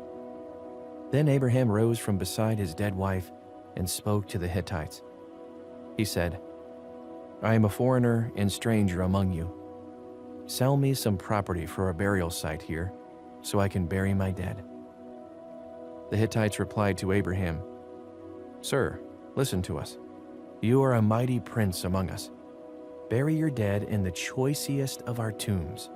None of us will refuse you his tomb for burying your dead." Then Abraham rose and bowed down before the people of the land, the Hittites. He said to them, "If you are willing to let me bury my dead, then listen to me and intercede with Ephron, son of Zohar, on my behalf, so he will sell me the cave of Machpelah, which belongs to him and is at the end of his field. Ask him to sell it to me for the full price as a burial site among you." Ephron the Hittite was sitting among his people, and he replied to Abraham in the hearing of all the Hittites who had come to the gate of his city. "No, my lord," he said, "listen to me. I give you the field, and I give you the cave that is in it. I give it to you in the presence of my people. Bury your dead." Again, Abraham bowed down before the people of the land, and he said to Ephron in their hearing, "Listen to me if you will. I will pay the price of the field. Accept it from me, so I can bury my dead there." Ephron answered Abraham, "Listen to me, my lord. The land is worth 400 shekels of silver. But what is that between you and me? Bury your dead." Abraham agreed to Ephron's terms and weighed out for him the price he had named in the hearing of the Hittites: 400 shekels of silver, according to the weight current among the merchants. So Ephron's field in Machpelah near Mamre, both the field and the cave in it, and all the trees within the borders of the field, was deeded to Abraham as his property in the presence of all the Hittites who had come to the gate of the city. Afterward, Abraham buried his wife Sarah in the cave in the field of Machpelah near Mamre, which is Hebron, in the land of Canaan. So the field and the cave in it were deeded to Abraham by the Hittites as a burial site. Genesis chapter 24. Abraham was now very old, and the Lord had blessed him in every way. He said to the senior servant in his household, the one in charge of all that he had, "Put your hand under my thigh. I want you to swear by the Lord, the God of heaven and the God of earth, that you will not get a wife for my son from the daughters of the Canaanites, among whom I am living, but will go to my country and my own relatives and get a wife for my son Isaac." The servant asked him, "What if the woman is unwilling to come back with me to this land? Shall I take your son back to the country you came from?" "Make sure that you do not take my son back there," Abraham said. "The Lord, the God of heaven, who brought me out of my father's household and my native land, and who spoke to me and promised me on oath, saying, 'To your offspring I will give this land,' he will send his angel before you, so that you can get a wife for my son from there. If the woman is unwilling to come back with you, then you will be released from this oath of mine. Only do not take my son back there." So the servant put his hand under the thigh of his master Abraham and swore an oath to him concerning this matter. Then the servant left, taking with him 10 of his master's camels loaded with all kinds of good things from his master. He set out for Aram Naharaim and made his way to the town of Nahor. He had the camels kneel down near the well outside the town. It was toward evening, the time the women go out to draw water. Then he prayed, "Lord, God of my master Abraham, make me successful today and show kindness to my master Abraham. See, I am standing beside this spring, and the daughters of the townspeople are coming out to draw water. May it be that, when I say to a young woman, 'Please let down your jar that I may have a drink,' and she says, 'Drink, and I'll water your camels too,' let her be the one you have chosen for your servant Isaac. By this I will know that you have shown kindness to my master." Before he had finished praying, Rebekah came out with her jar on her shoulder. She was the daughter of Bethuel, son of Milcah, who was the wife of Abraham's brother Nahor. The woman was very beautiful, a virgin. No man had ever slept with her. She went down to the spring, filled her jar, and came up again. The servant hurried to meet her and said, "Please, give me a little water from your jar." "Drink, my lord," she said, and quickly lowered the jar to her hands and gave him a drink. After she had given him a drink, she said, "I'll draw water for your camels too, until they have enough to drink." So she quickly emptied her jar into the trough, ran back to the well to draw more water, and drew enough for all his camels. Without saying a word, the man watched her closely to learn whether or not the Lord had made his journey successful. When the camels had finished drinking, the man took out a gold nose ring weighing a beka and 2 gold bracelets weighing 10 shekels. Then he asked, "Whose daughter are you? Please, tell me, is there room in your father's house for us to spend the night?" She answered him, "I am the daughter of Bethuel, the son that Milcah bore to Nahor." And she added, "We have plenty of straw and fodder, as well as room for you to spend the night." Then the man bowed down and worshipped the Lord, saying, "Praise be to the Lord, the God of my master Abraham, who has not abandoned his kindness and faithfulness to my master. As for me, the Lord has led me on the journey to the house of my master's relatives." The young woman ran and told her mother's household about these things. Now Rebekah had a brother named Laban, and he hurried out to the man at the spring. As soon as he had seen the nose ring and the bracelets on his sister's arms, and had heard Rebekah tell what the man said to her, he went out to the man and found him standing by the camels near the spring. "Come, you who are blessed by the Lord," he said. "Why are you standing out here? I have prepared the house and a place for the camels." So the man went to the house, and the camels were unloaded. Straw and fodder were brought for the camels. and water for him and his men to wash their feet. Then food was set before him, but he said, "I will not eat until I have told you what I have to say." "Then tell us," Laban said. So he said, "I am Abraham's servant. The Lord has blessed my master abundantly, and he has become wealthy. He has given him sheep and cattle, silver and gold, male and female servants, and camels and donkeys. My master's wife Sarah has borne him a son in her old age, and he has given him everything he owns. And my master made me swear an oath and said, 'You must not get a wife for my son from the daughters of the Canaanites in whose land I live, but go to my father's family and to my own clan and get a wife for my son.' Then I asked my master, 'What if the woman will not come back with me?' He replied, 'The Lord, before whom I have walked faithfully, will send his angel with you and make your journey a success, so that you can get a wife for my son from my own clan and from my father's family. You will be released from my oath if, when you go to my clan, they refuse to give her to you. Then you will be released from my oath.' When I came to the spring today, I said, 'Lord, God of my master Abraham, if you will, please grant success to the journey on which I have come. See, I am standing beside this spring. If a young woman comes out to draw water, and I say to her, "Please let me drink a little water from your jar," and if she says to me, "Drink, and I'll draw water for your camels too," let her be the one the Lord has chosen for my master's son."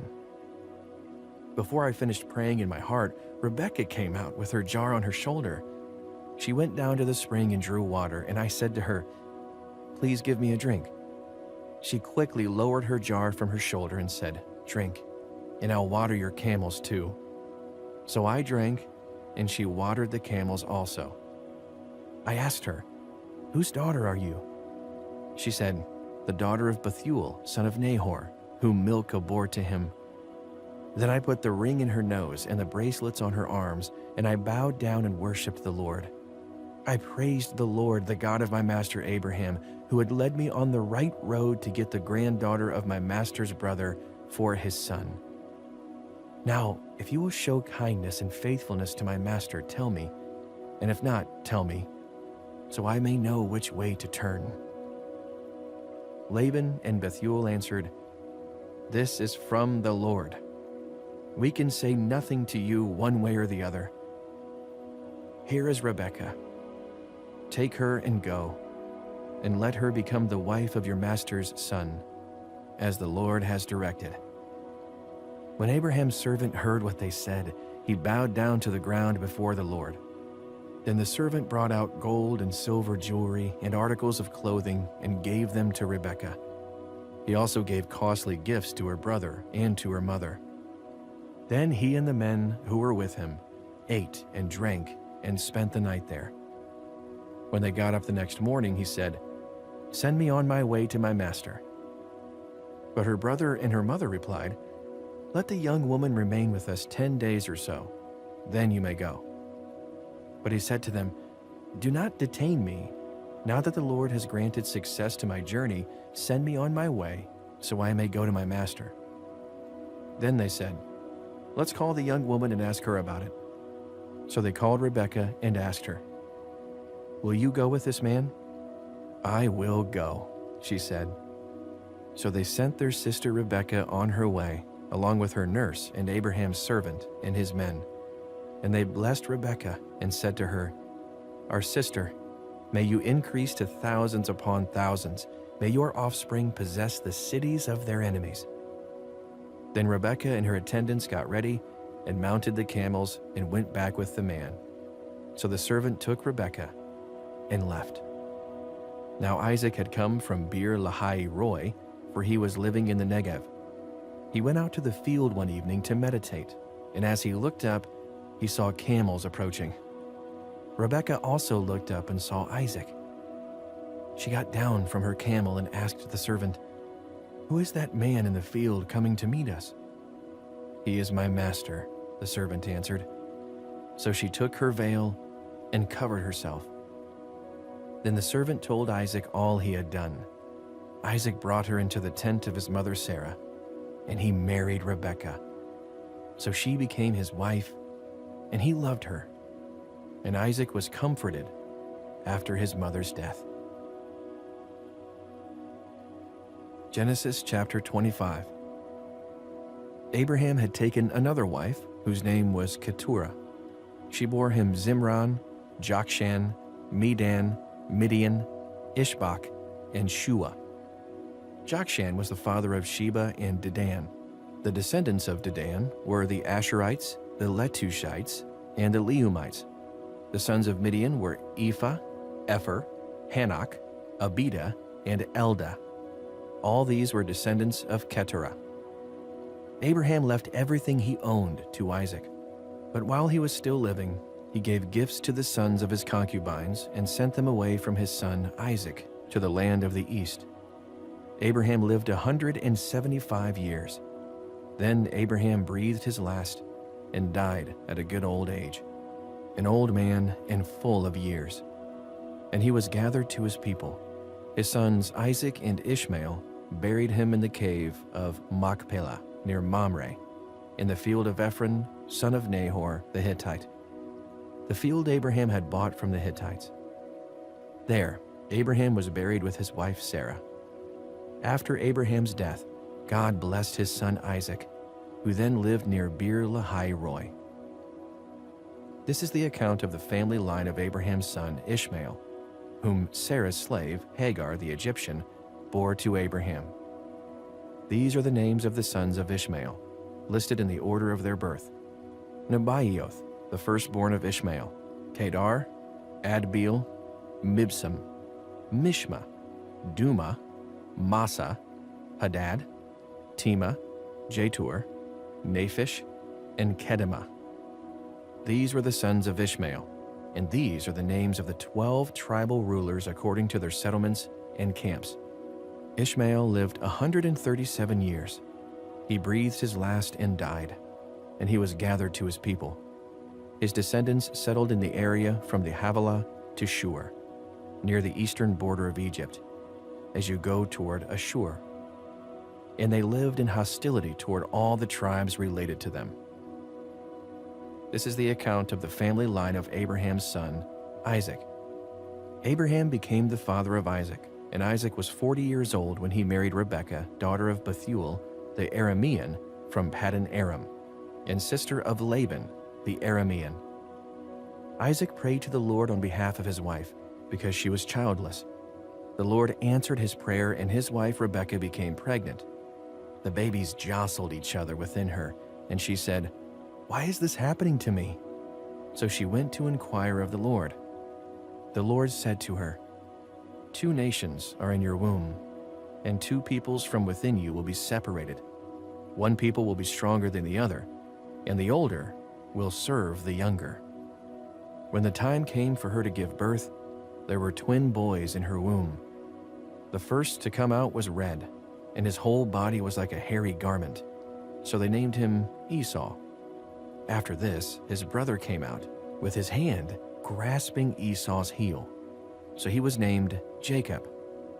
Isaac was 60 years old when Rebekah gave birth to them.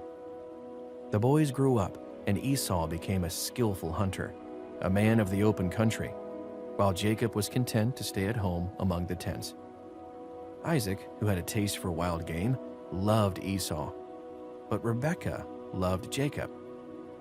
Once when Jacob was cooking some stew, Esau came in from the open country, famished. He said to Jacob, "Quick, let me have some of that red stew. I'm famished." That is why he was also called Edom. Jacob replied, "First, sell me your birthright." "Look, I'm about to die," Esau said. "What good is the birthright to me?" But Jacob said, "Swear to me first." So he swore an oath to him, selling his birthright to Jacob. Then Jacob gave Esau some bread and some lentil stew. He ate and drank, and then got up and left. So Esau despised his birthright.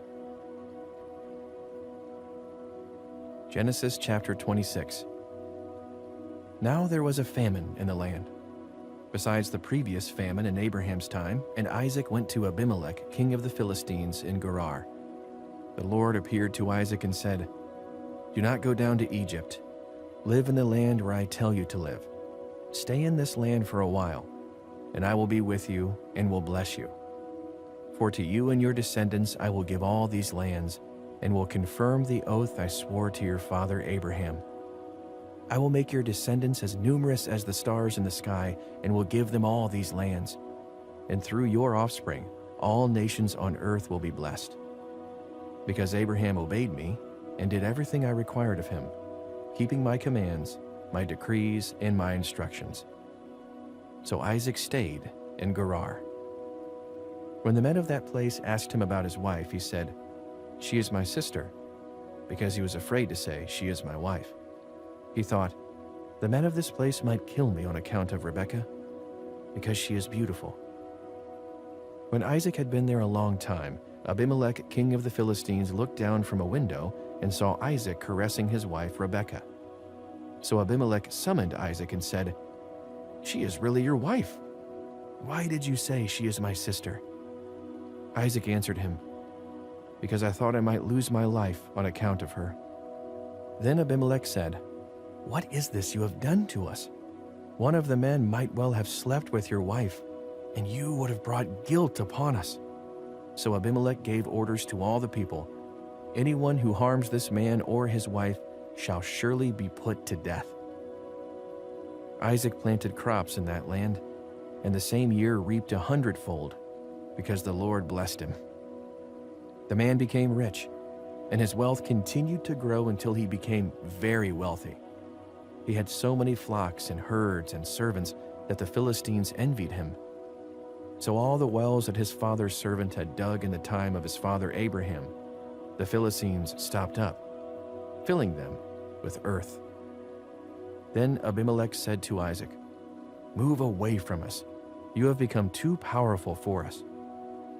So Isaac moved away from there and encamped in the valley of Gerar, where he settled. Isaac reopened the wells that had been dug in the time of his father Abraham, which the Philistines had stopped up after Abraham died, and he gave them the same names his father had given them.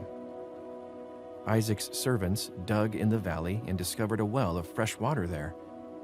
But the herders of Gerar quarreled with those of Isaac and said, "The water is ours." So he named the well Esek, because they disputed with him. Then they dug another well, but they quarreled over that one also, so he named it Sitnah. He moved on from there and dug another well, and no one quarreled over it. He named it Rehoboth, saying, "Now the Lord has given us room, and we will flourish in the land." From there he went up to Beersheba. That night the Lord appeared to him and said, "I am the God of your father Abraham. Do not be afraid, for I am with you. I will bless you and will increase the number of your descendants for the sake of my servant Abraham." Isaac built an altar there and called on the name of the Lord. There he pitched his tent, and there his servants dug a well. Meanwhile, Abimelech had come to him from Gerar with Ahazath, his personal advisor, and Phicol, the commander of his forces. Isaac asked them, "Why have you come to me, since you were hostile to me and sent me away?" They answered, "We saw clearly that the Lord was with you, so we said, 'There ought to be a sworn agreement between us and you. Let us make a treaty with you that you will do us no harm, just as we did not harm you, but always treated you well and sent you away peacefully. And now you are blessed by the Lord.'" Isaac then made a feast for them, and they ate and drank. Early the next morning, the men swore an oath to each other. Then Isaac sent them on their way, and they went away peacefully. That day, Isaac's servants came and told him about the well they had dug. They said, "We found water." He called it Sheba, and to this day the name of the town has been Beersheba. When Esau was 40 years old, he married Judith, daughter of Beeri the Hittite, and also Basemath, daughter of Elon the Hittite. They were a source of grief to Isaac and Rebekah. Genesis chapter 27. When Isaac was old and his eyes were so weak that he could no longer see, he called for Esau, his older son, and said to him, "My son." "Here I am," he answered. Isaac said, "I am now an old man and don't know the day of my death. Now then, get your equipment, your quiver and bow, and go out to the open country to hunt some wild game for me. Prepare me the kind of tasty food I like, and bring it to me to eat, so that I may give you my blessing before I die." Now Rebekah was listening as Isaac spoke to his son Esau.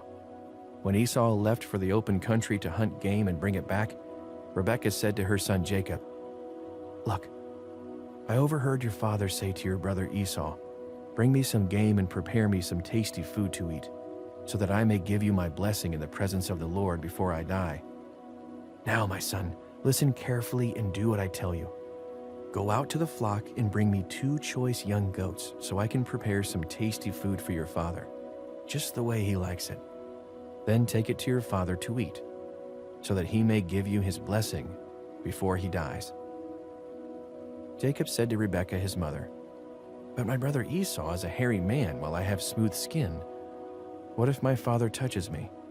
I would appear to be tricking him and would bring down a curse on myself rather than a blessing." His mother said to him, "My son, let the curse fall on me. Just do what I say. Go and get them for me." So he went and got them and brought them to his mother, and she prepared some tasty food just the way his father liked it. Then Rebekah took the best clothes of Esau, her older son, which she had in the house, and put them on her younger son Jacob. She also covered his hands and the smooth part of his neck with the goat skins. Then she handed to her son Jacob the tasty food and the bread she had made. He went to his father and said, "My father?" "Yes, my son," he answered. "Who is it?" Jacob said to his father, "I am Esau, your firstborn. I have done as you told me. Please sit up and eat some of my game, so that you may give me your blessing." Isaac asked his son, "How did you find it so quickly, my son?" "The Lord your God gave me success," he replied. Then Isaac said to Jacob, "Come near so I can touch you, my son, to know whether you really are my son Esau or not." Jacob went close to his father Isaac, who touched him and said, "The voice is the voice of Jacob, but the hands are the hands of Esau." He did not recognize him, for his hands were hairy like those of his brother Esau, so he proceeded to bless him. "Are you really my son Esau?" he asked. "I am," he replied. Then he said, "My son, bring me some of your game to eat, so that I may give you my blessing." Jacob brought it to him, and he ate, and he brought some wine, and he drank. Then his father Isaac said to him, "Come here, my son, and kiss me." So he went to him and kissed him. When Isaac caught the smell of his clothes, he blessed him and said, "Ah, the smell of my son is like the smell of a field that the Lord has blessed. May God give you heaven's dew and earth's richness, an abundance of grain and new wine. May nations serve you and peoples bow down to you. Be Lord over your brothers, and may the sons of your mother bow down to you. May those who curse you be cursed, and those who bless you be blessed." After Isaac finished blessing him, and Jacob had scarcely left his father's presence, his brother Esau came in from hunting. He too prepared some tasty food and brought it to his father. Then he said to him, "My father, please sit up and eat some of my game, so that you may give me your blessing." His father Isaac asked him, "Who are you?" "I am your son," he answered, "your firstborn, Esau." Isaac trembled violently and said, "Who was it then that hunted game and brought it to me? I ate it just before you came, and I blessed him, and indeed he will be blessed." When Esau heard his father's words, he burst out with a loud and bitter cry and said to his father, "Bless me, me too, my father." But he said, "Your brother came deceitfully and took your blessing." Esau said, Isn't he rightly named Jacob? This is the second time he has taken advantage of me. He took my birthright, and now he's taking my blessing." Then he asked, "Haven't you reserved any blessing for me?" Isaac answered Esau, "I have made him lord over you and have made all his relatives his servants, and I have sustained him with grain and new wine. So what can I possibly do for you, my son?"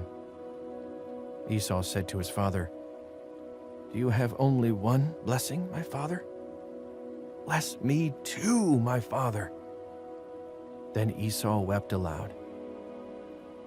His father Isaac answered him, "Your dwelling will be away from the earth's richness, away from the dew of heaven above. You will live by the sword and you will serve your brother. But when you grow restless, you will throw his yoke from off your neck." Esau held a grudge against Jacob because of the blessing his father had given him. He said to himself, "The days of mourning for my father are near. Then I will kill my brother Jacob." When Rebekah was told what her older son Esau had said, she sent for her younger son Jacob and said to him, "Your brother Esau is planning to avenge himself by killing you. Now then, my son, do what I say. Flee at once to my brother Laban in Haran. Stay with him for a while until your brother's fury subsides. When your brother is no longer angry with you and forgets what you did to him, I'll send word for you to come back from there. Why should I lose both of you in one day?" Then Rebekah said to Isaac, "I'm disgusted with living because of these Hittite women. If Jacob takes a wife from among the women of this land, from Hittite women like these, my life will not be worth living." Genesis chapter 28. So Isaac called for Jacob and blessed him. Then he commanded him, "Do not marry a Canaanite woman." So at once to Paddan Aram, to the house of your mother's father Bethuel. Take a wife for yourself there, from among the daughters of Laban, your mother's brother. May God Almighty bless you and make you fruitful and increase your numbers until you become a community of peoples.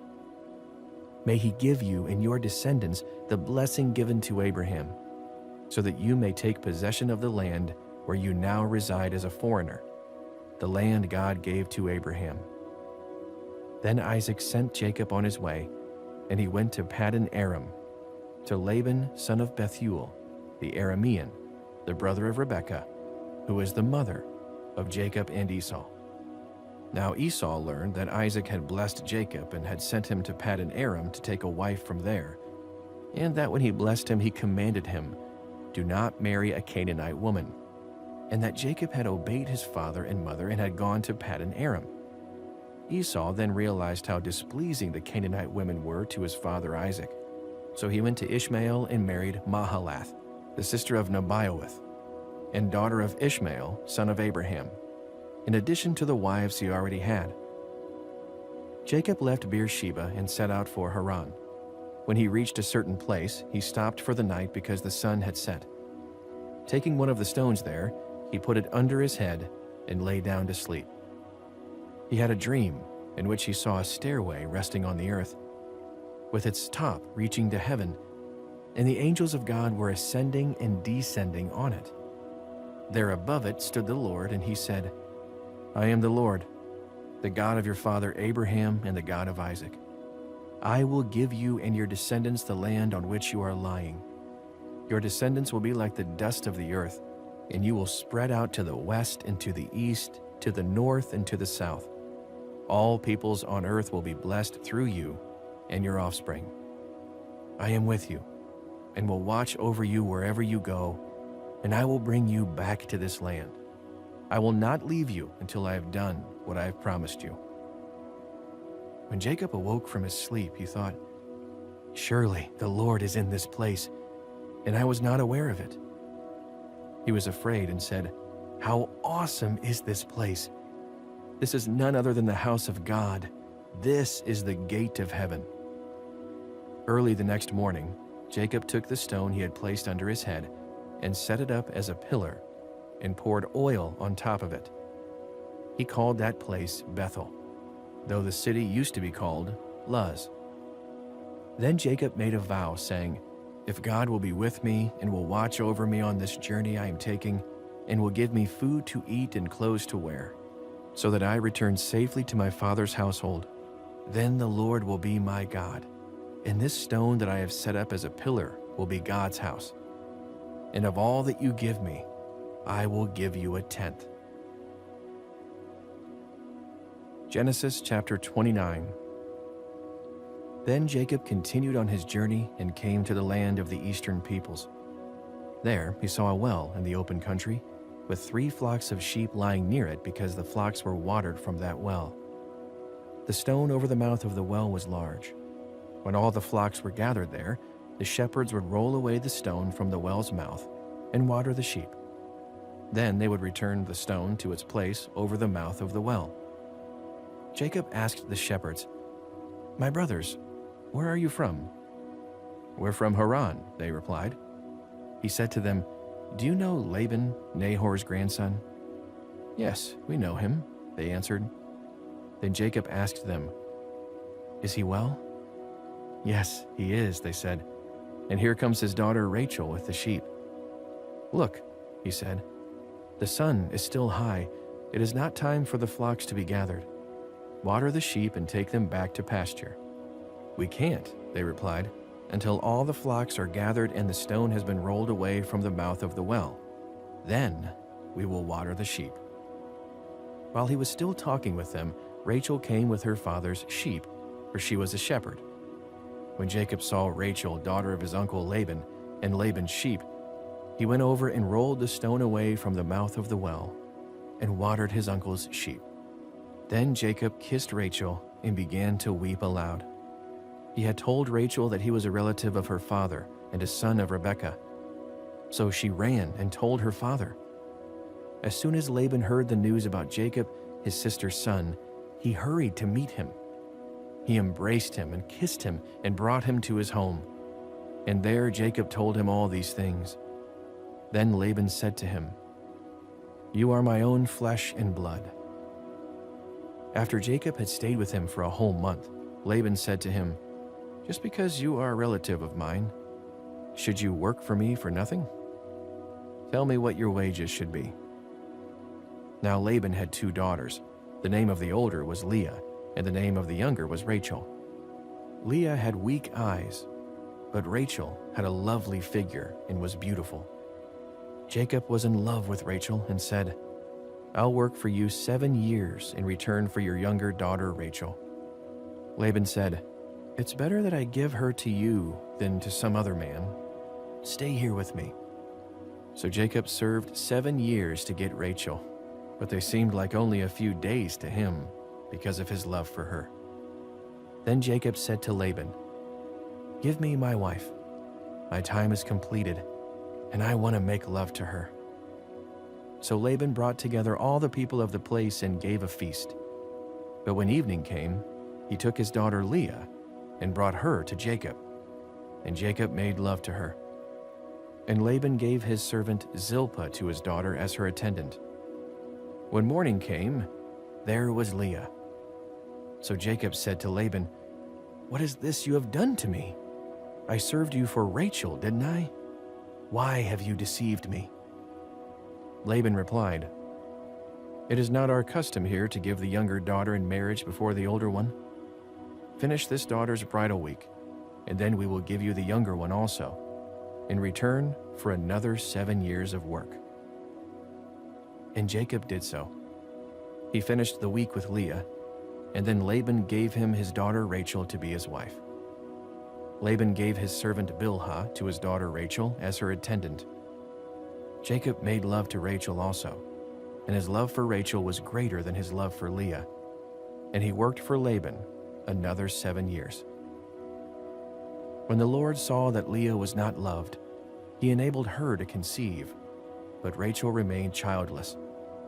Leah became pregnant and gave birth to a son. She named him Reuben, for she said, "It is because the Lord has seen my misery. Surely my husband will love me now." She conceived again, and when she gave birth to a son, she said, because the Lord has heard that I am not loved. He gave me this one too." So she named him Simeon.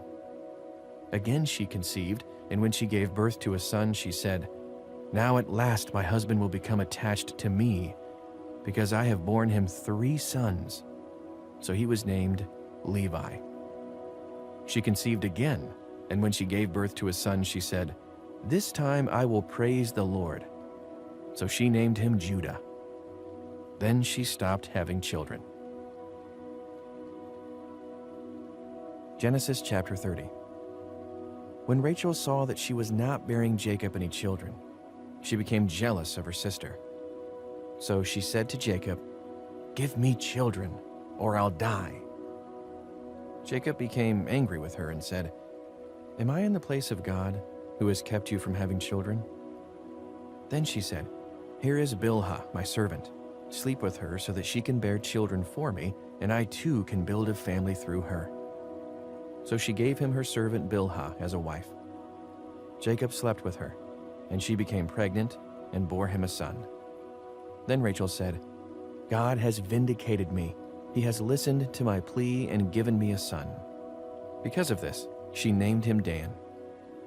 Rachel's servant Bilhah conceived again and bore Jacob a second son. Then Rachel said, "I have had a great struggle with my sister, and I have won." So she named him Naphtali. When Leah saw that she had stopped having children, she took her servant Zilpah and gave her to Jacob as a wife. Leah's servant Zilpah bore Jacob a son. Then Leah said, "What a good fortune!" So she named him Gad. Leah's servant Zilpah bore Jacob a second son. Then Leah said, "How happy I am! The women will call me happy." So she named him Asher. During wheat harvest, Reuben went out into the fields and found some mandrake plants, which he brought to his mother Leah. Rachel said to Leah, "Please give me some of your son's mandrakes." But she said to her, "Wasn't it enough that you took away my husband? Will you take my son's mandrakes too?" "Very well," Rachel said. "He can sleep with you tonight in return for your son's mandrakes." So when Jacob came in from the fields that evening, Leah went out to meet him. "You must sleep with me," she said. "I have hired you with my son's mandrakes." So he slept with her that night. God listened to Leah, and she became pregnant and bore Jacob a 5th son. Then Leah said, "God has rewarded me for giving my servant to my husband." So she named him Issachar. Leah conceived again and bore Jacob a 6th son. Then Leah said, "God has presented me with a precious gift. This time my husband will treat me with honor, because I have borne him 6 sons." So she named him Zebulun. Sometime later she gave birth to a daughter and named her Dinah. Then God remembered Rachel. He listened to her and enabled her to conceive. She became pregnant and gave birth to a son and said, "God has taken away my disgrace." She named him Joseph and said, "May the Lord add to me another son." After Rachel gave birth to Joseph, Jacob said to Laban, "Send me on my way, so I can go back to my own homeland. Give me my wives and children, for whom I have served you, and I will be on my way. You know how much work I've done for you." But Laban said to him, "If I have found favor in your eyes, please stay. I have learned by divination that the Lord has blessed me because of you." He added, "Name your wages, and I will pay them." Jacob said to him, "You know how I have worked for you and how your livestock has fared under my care. The little you had before I came has increased greatly, and the Lord has blessed you wherever I have been. But now, when may I do something for my own household?" "What shall I give you?" he asked. "Don't give me anything," Jacob replied. "But if you will do this one thing for me, I will go on tending your flocks and watching over them. Let me go through all your flocks today and remove from them every speckled or spotted sheep, every dark-colored lamb, and every spotted or speckled goat. They will be my wages. And my honesty will testify for me in the future. Whenever you check on the wages you have paid me, any goat in my possession that is not speckled or spotted, or any lamb that is not dark-colored, will be considered stolen." "Agreed," said Laban. "Let it be as you have said."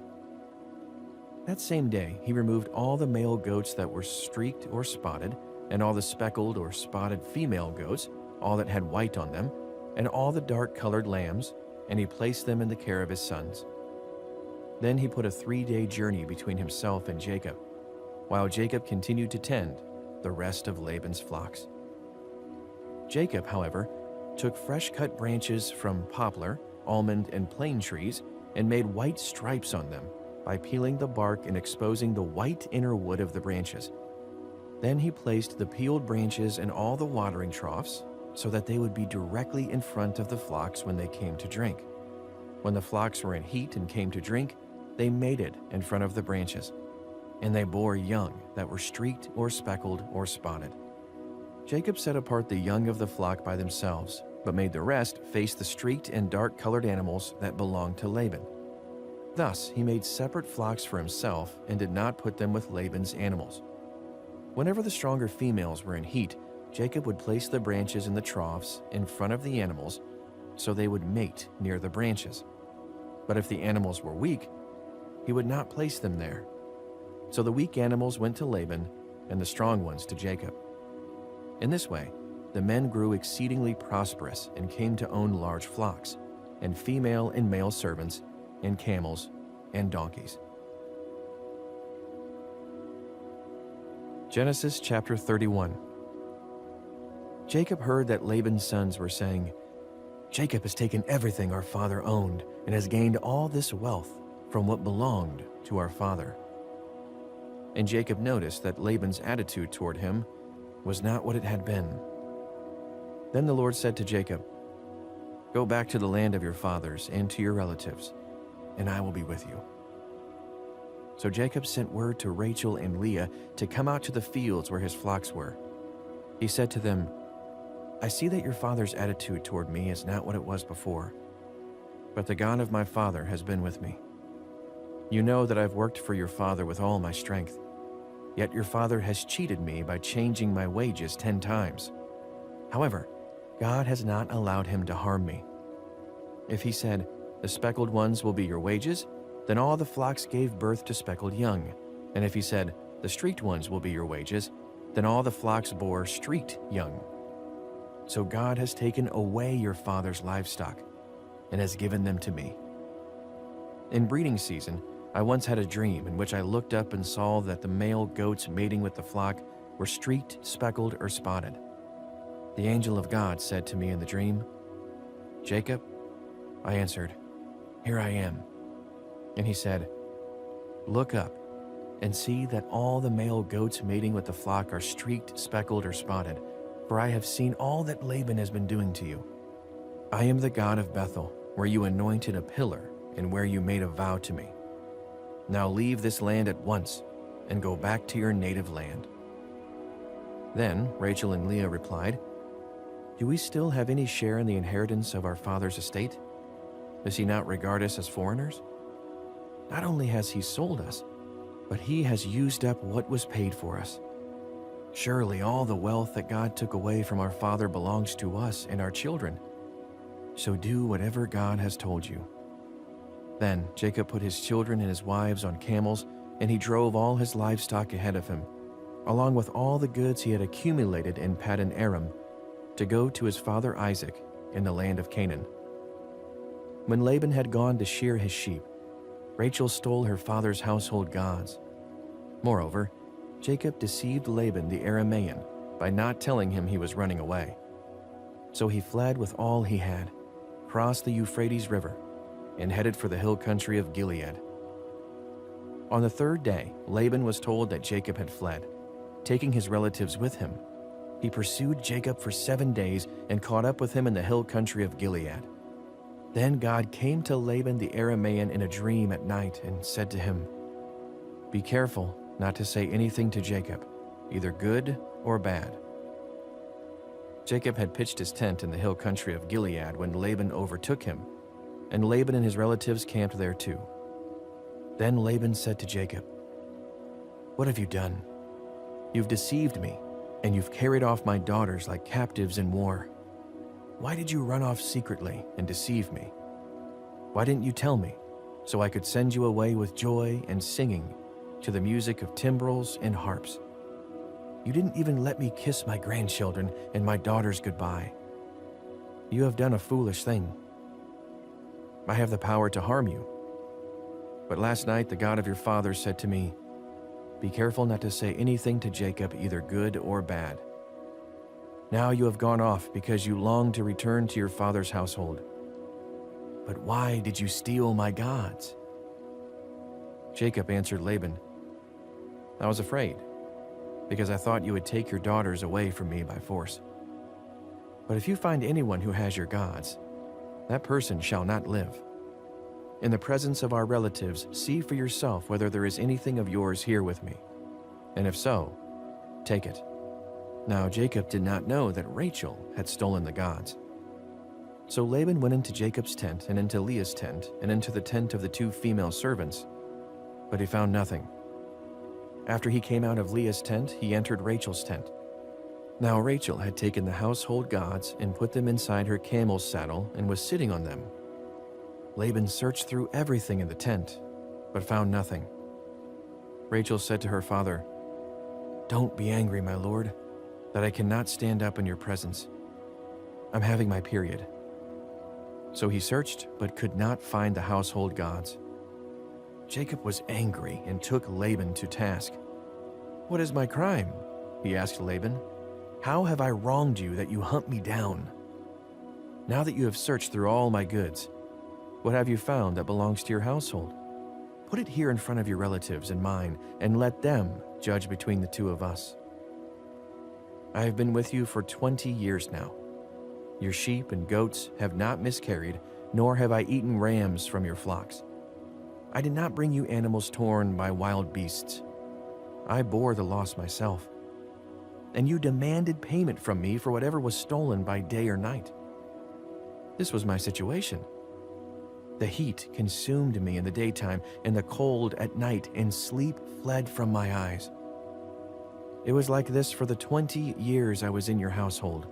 I worked for you 14 years for your 2 daughters, and 6 years for your flocks, and you changed my wages 10 times. If the God of my father, the God of Abraham, and the fear of Isaac had not been with me, you would surely have sent me away empty-handed. But God has seen my hardship and the toil of my hands, and last night he rebuked you." Laban answered Jacob, "The women are my daughters, the children are my children, and the flocks are my flocks. All you see is mine. Yet what can I do today about these daughters of mine, or about the children they have borne? Come now, let's make a covenant, you and I, and let it serve as a witness between us." So Jacob took a stone and set it up as a pillar. He said to his relatives, "Gather some stones." So they took stones and piled them in a heap, and they ate there by the heap. Laban called it Jegar-Sahadutha, and Jacob called it Galeed. Laban said, "This heap is a witness between you and me today." That is why it was called Galeed. It was also called Mizpah, because he said, "May the Lord keep watch between you and me when we are away from each other. If you mistreat my daughters, or if you take any wives besides my daughters, even though no one is with us, remember that God is a witness between you and me." Laban also said to Jacob, "Here is this heap, and here is this pillar I have set up between you and me. This heap is a witness, and this pillar is a witness, that I will not go past this heap to your side to harm you, and that you will not go past this heap and pillar to my side to harm me. May the God of Abraham and the God of Nahor, the God of their father, judge between us." So Jacob took an oath in the name of the fear of his father Isaac. He offered a sacrifice there in the hill country and invited his relatives to a meal. After they had eaten, they spent the night there. Early the next morning, Laban kissed his grandchildren and his daughters and blessed them. Then he left and returned home. Genesis chapter 32. Jacob also went on his way, and the angels of God met him. When Jacob saw them, he said, "This is the camp of God." So he named that place Mahanaim. Jacob sent messengers ahead of him to his brother Esau in the land of Seir, the country of Edom. He instructed them, "This is what you are to say to my lord Esau. Your servant Jacob says, I have been staying with Laban and have remained there until now. I have cattle and donkeys, sheep and goats, male and female servants. Now I am sending this message to my lord, that I may find favor in your eyes." When the messengers returned to Jacob, they said, "We went to your brother Esau, and now he is coming to meet you, and 400 men are with him." In great fear and distress, Jacob divided the people who were with him into two groups, and the flocks and herds and camels as well. He thought, if Esau comes and attacks one group, the group that is left may escape.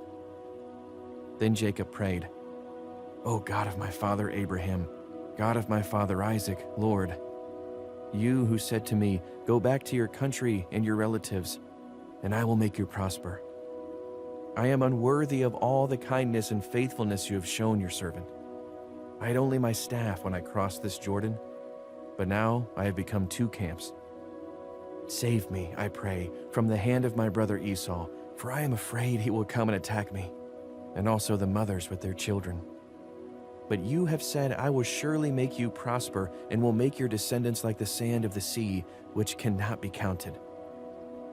He spent the night there, and from what he had with him, he selected a gift for his brother Esau: 200 female goats and 20 male goats, 200 ewes and 20 rams, 30 female camels with their young, 40 cows and 10 bulls, and 20 female donkeys and 10 male donkeys. He put them in the care of his servants, each herd by itself, and said to his servants, "Go ahead of me, and keep some space between the herds." He instructed the one in the lead, "When my brother Esau meets you and asks, 'Who do you belong to? And where are you going? And who owns all these animals in front of you?' Then you are to say, 'They belong to your servant Jacob. They are a gift sent to my lord Esau, and he is coming behind us.'" He also instructed the second, the third, and all the others who followed the herds, "You are to say the same thing to Esau when you meet him, and be sure to say, 'Your servant Jacob is coming behind us.'" For he thought, "I will pacify him with these gifts I am sending on ahead. Later, when I see him, perhaps he will receive me." So Jacob's gifts went on ahead of him, but he himself spent the night in the camp. That night, Jacob got up and took his 2 wives, his 2 female servants, and his 11 sons, and crossed the ford of the Jabbok. After he had sent them across the stream, he sent over all his possessions. So Jacob was left alone, and a man wrestled with him till daybreak. When the man saw that he could not overpower him, he touched the socket of Jacob's hip, so that his hip was wrenched as he wrestled with the man. Then the man said, "Let me go, for it is daybreak." But Jacob replied, "I will not let you go unless you bless me." The man asked him, "What is your name?" "Jacob," he answered. Then the man said, "Your name will no longer be Jacob, but Israel, because you have struggled with God and with humans and have overcome." Jacob said, "Please tell me your name." But he replied, "Why do you ask my name?" Then he blessed him there. So Jacob called the place Peniel, saying, "It is because I saw God face to face, and yet my life was spared." The sun rose above him as he passed Peniel, and he was limping because of his hip. Therefore, to this day, the Israelites do not eat the tendon attached to the socket of the hip, because the socket of Jacob's hip was touched near the tendon. Genesis chapter 33. Jacob looked up, and there was Esau, coming with his 400 men. So he divided the children among Leah, Rachel, and the 2 female servants. He put the female servants and their children in front, Leah and her children next, and Rachel and Joseph in the rear. He himself went on ahead and bowed down to the ground 7 times as he approached his brother. But Esau ran to meet Jacob and embraced him. He threw his arms around his neck and kissed him, and they wept. Then Esau looked up and saw the women and children. "Who are these with you?" he asked. Jacob answered, "They are the children God has graciously given your servant." Then the female servants and their children approached and bowed down. Next, Leah and her children came and bowed down. Last of all came Joseph and Rachel, and they too bowed down. Esau asked, "What's the meaning of all these flocks and herds I met?" "To find favor in your eyes, my lord," he said. But Esau said, "I already have plenty, my brother. Keep what you have for yourself." "No, please," said Jacob. "If I have found favor in your eyes, accept this gift from me. For to see your face is like seeing the face of God, now that you have received me favorably. Please accept the present that was brought to you, for God has been gracious to me, and I have all I need." And because Jacob insisted, Esau accepted it.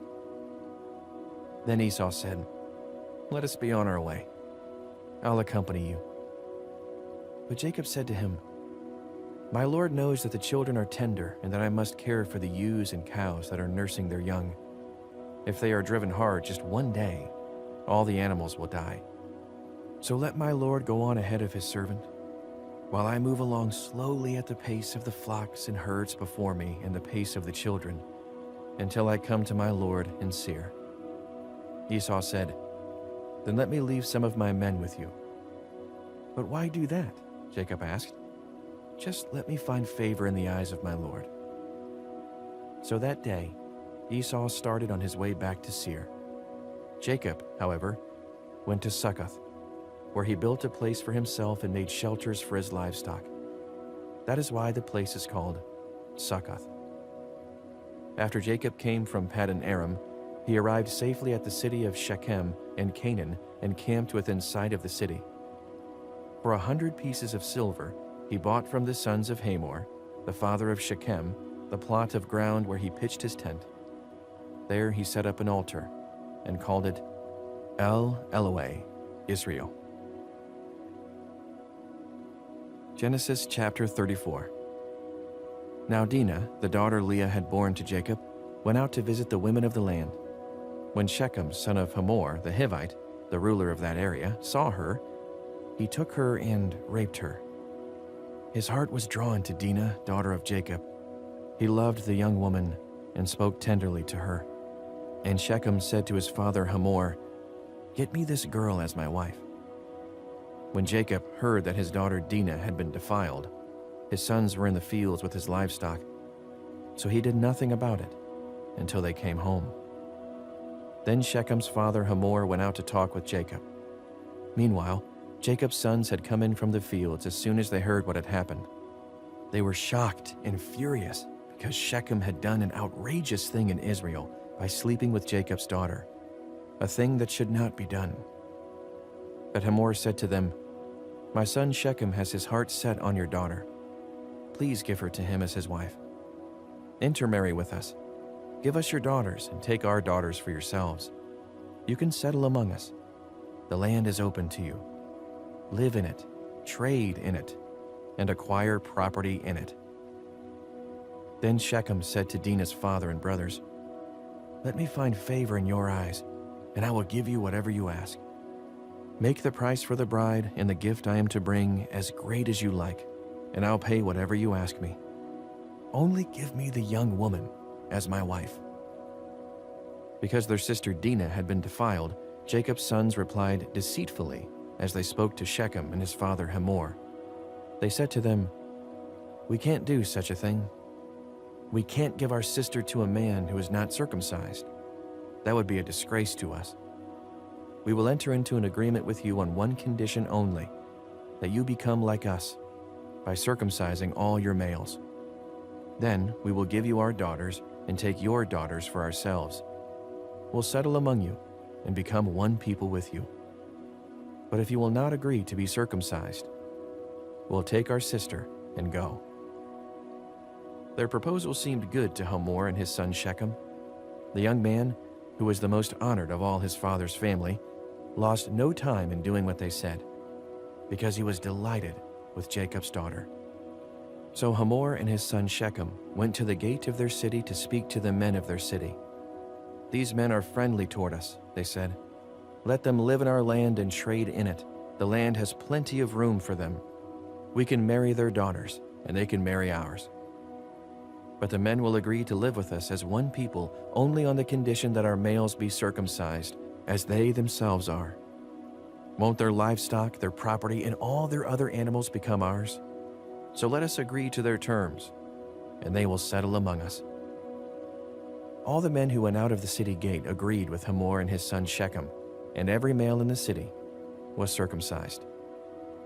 3 days later, while all of them were still in pain, 2 of Jacob's sons, Simeon and Levi, Dinah's brothers, took their swords and attacked the unsuspecting city, killing every male. They put Hamor and his son Shechem to the sword and took Dinah from Shechem's house and left. The sons of Jacob came upon the dead bodies and looted the city where their sister had been defiled. They seized their flocks and herds and donkeys and everything else of theirs in the city and out in the fields. They carried off all their wealth and all their women and children, taking as plunder everything in the houses. Then Jacob said to Simeon and Levi, "You have brought trouble on me by making me obnoxious to the Canaanites and Perizzites, the people living in this land. We are few in number, and if they join forces against me and attack me, I and my household will be destroyed." But they replied, "Should he have treated our sister like a prostitute?" Genesis chapter 35. Then God said to Jacob, "Go up to Bethel and settle there, and build an altar there to God, who appeared to you when you were fleeing from your brother Esau." So Jacob said to his household and to all who were with him, "Get rid of the foreign gods you have with you, and purify yourselves and change your clothes. Then come, let us go up to Bethel, where I will build an altar to God, who answered me in the day of my distress, and who has been with me wherever I have gone." So they gave Jacob all the foreign gods they had, and the rings in their ears, and Jacob buried them under the oak at Shechem. Then they set out, and the terror of God fell on the towns all around them, so that no one pursued them. Jacob and all the people with him came to Luz, that is Bethel, in the land of Canaan. There he built an altar, and he called the place El Bethel, because it was there that God revealed himself to him when he was fleeing from his brother. Now Deborah, Rebekah's nurse, died and was buried under the oak outside Bethel, so it was named Alon Bakuth. After Jacob returned from Paddan Aram, God appeared to him again and blessed him. God said to him, "Your name is Jacob, but you will no longer be called Jacob. Your name will be Israel." So he named him Israel. And God said to him, "I am God Almighty. Be fruitful and increase in number. A nation and a community of nations will come from you, and kings will be among your descendants. The land I gave to Abraham and Isaac, I also give to you, and I will give this land to your descendants after you." Then God went up from him at the place where he had talked with him. Jacob set up a stone pillar at the place where God had talked with him, and he poured out a drink offering on it. He also poured oil on it. Then Jacob called the place where God had talked with him Bethel. Then they moved on from Bethel. While they were still some distance from Ephrath, Rachel began to give birth and had great difficulty. And as she was having great difficulty in childbirth, the midwife said to her, "Don't despair, for you have another son." As she breathed her last, for she was dying, she named her son Ben-Oni. But his father named him Benjamin. So Rachel died and was buried on the way to Ephrath, that is Bethlehem. Over her tomb Jacob set up a pillar, and to this day that pillar marks Rachel's tomb. Israel moved on again and pitched his tent beyond Migdal-Eder. While Israel was living in that region, Reuben went in and slept with his father's concubine, Bilhah, and Israel heard of it. Jacob had 12 sons, the sons of Leah, Reuben the firstborn of Jacob, Simeon, Levi, Judah, Issachar, and Zebulun. The sons of Rachel, Joseph and Benjamin. The sons of Rachel's servant Bilhah, Dan and Naphtali. The sons of Leah's servant Zilpah, Gad and Asher. These were the sons of Jacob, who were born to him in Paddan Aram. Jacob came home to his father Isaac in Mamre, near Kiriath Arba, that is Hebron, where Abraham and Isaac had stayed. Isaac lived 180 years. Then he breathed his last and died, and was gathered to his people, old and full of years. And his sons Esau and Jacob buried him. Genesis chapter 36. This is the account of the family line of Esau, that is, Edom. Esau took his wives from the women of Canaan, Adah, daughter of Elon the Hittite, and Aholibamah, daughter of Anah and granddaughter of Zibeon the Hivite, also Basemath, daughter of Ishmael and sister of Nebaioth. Adah bore Eliphaz to Esau, Basemath bore Ruel, and Aholibamah bore Jeush, Jalam, and Korah. These were the sons of Esau, who were born to him in Canaan.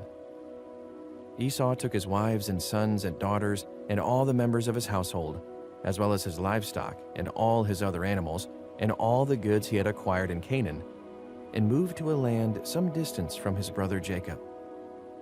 Their possessions were too great for them to remain together. The land where they were staying could not support them both because of their livestock. So Esau, that is Edom, settled in the hill country of Seir. This is the account of the family line of Esau, the father of the Edomites, in the hill country of Seir.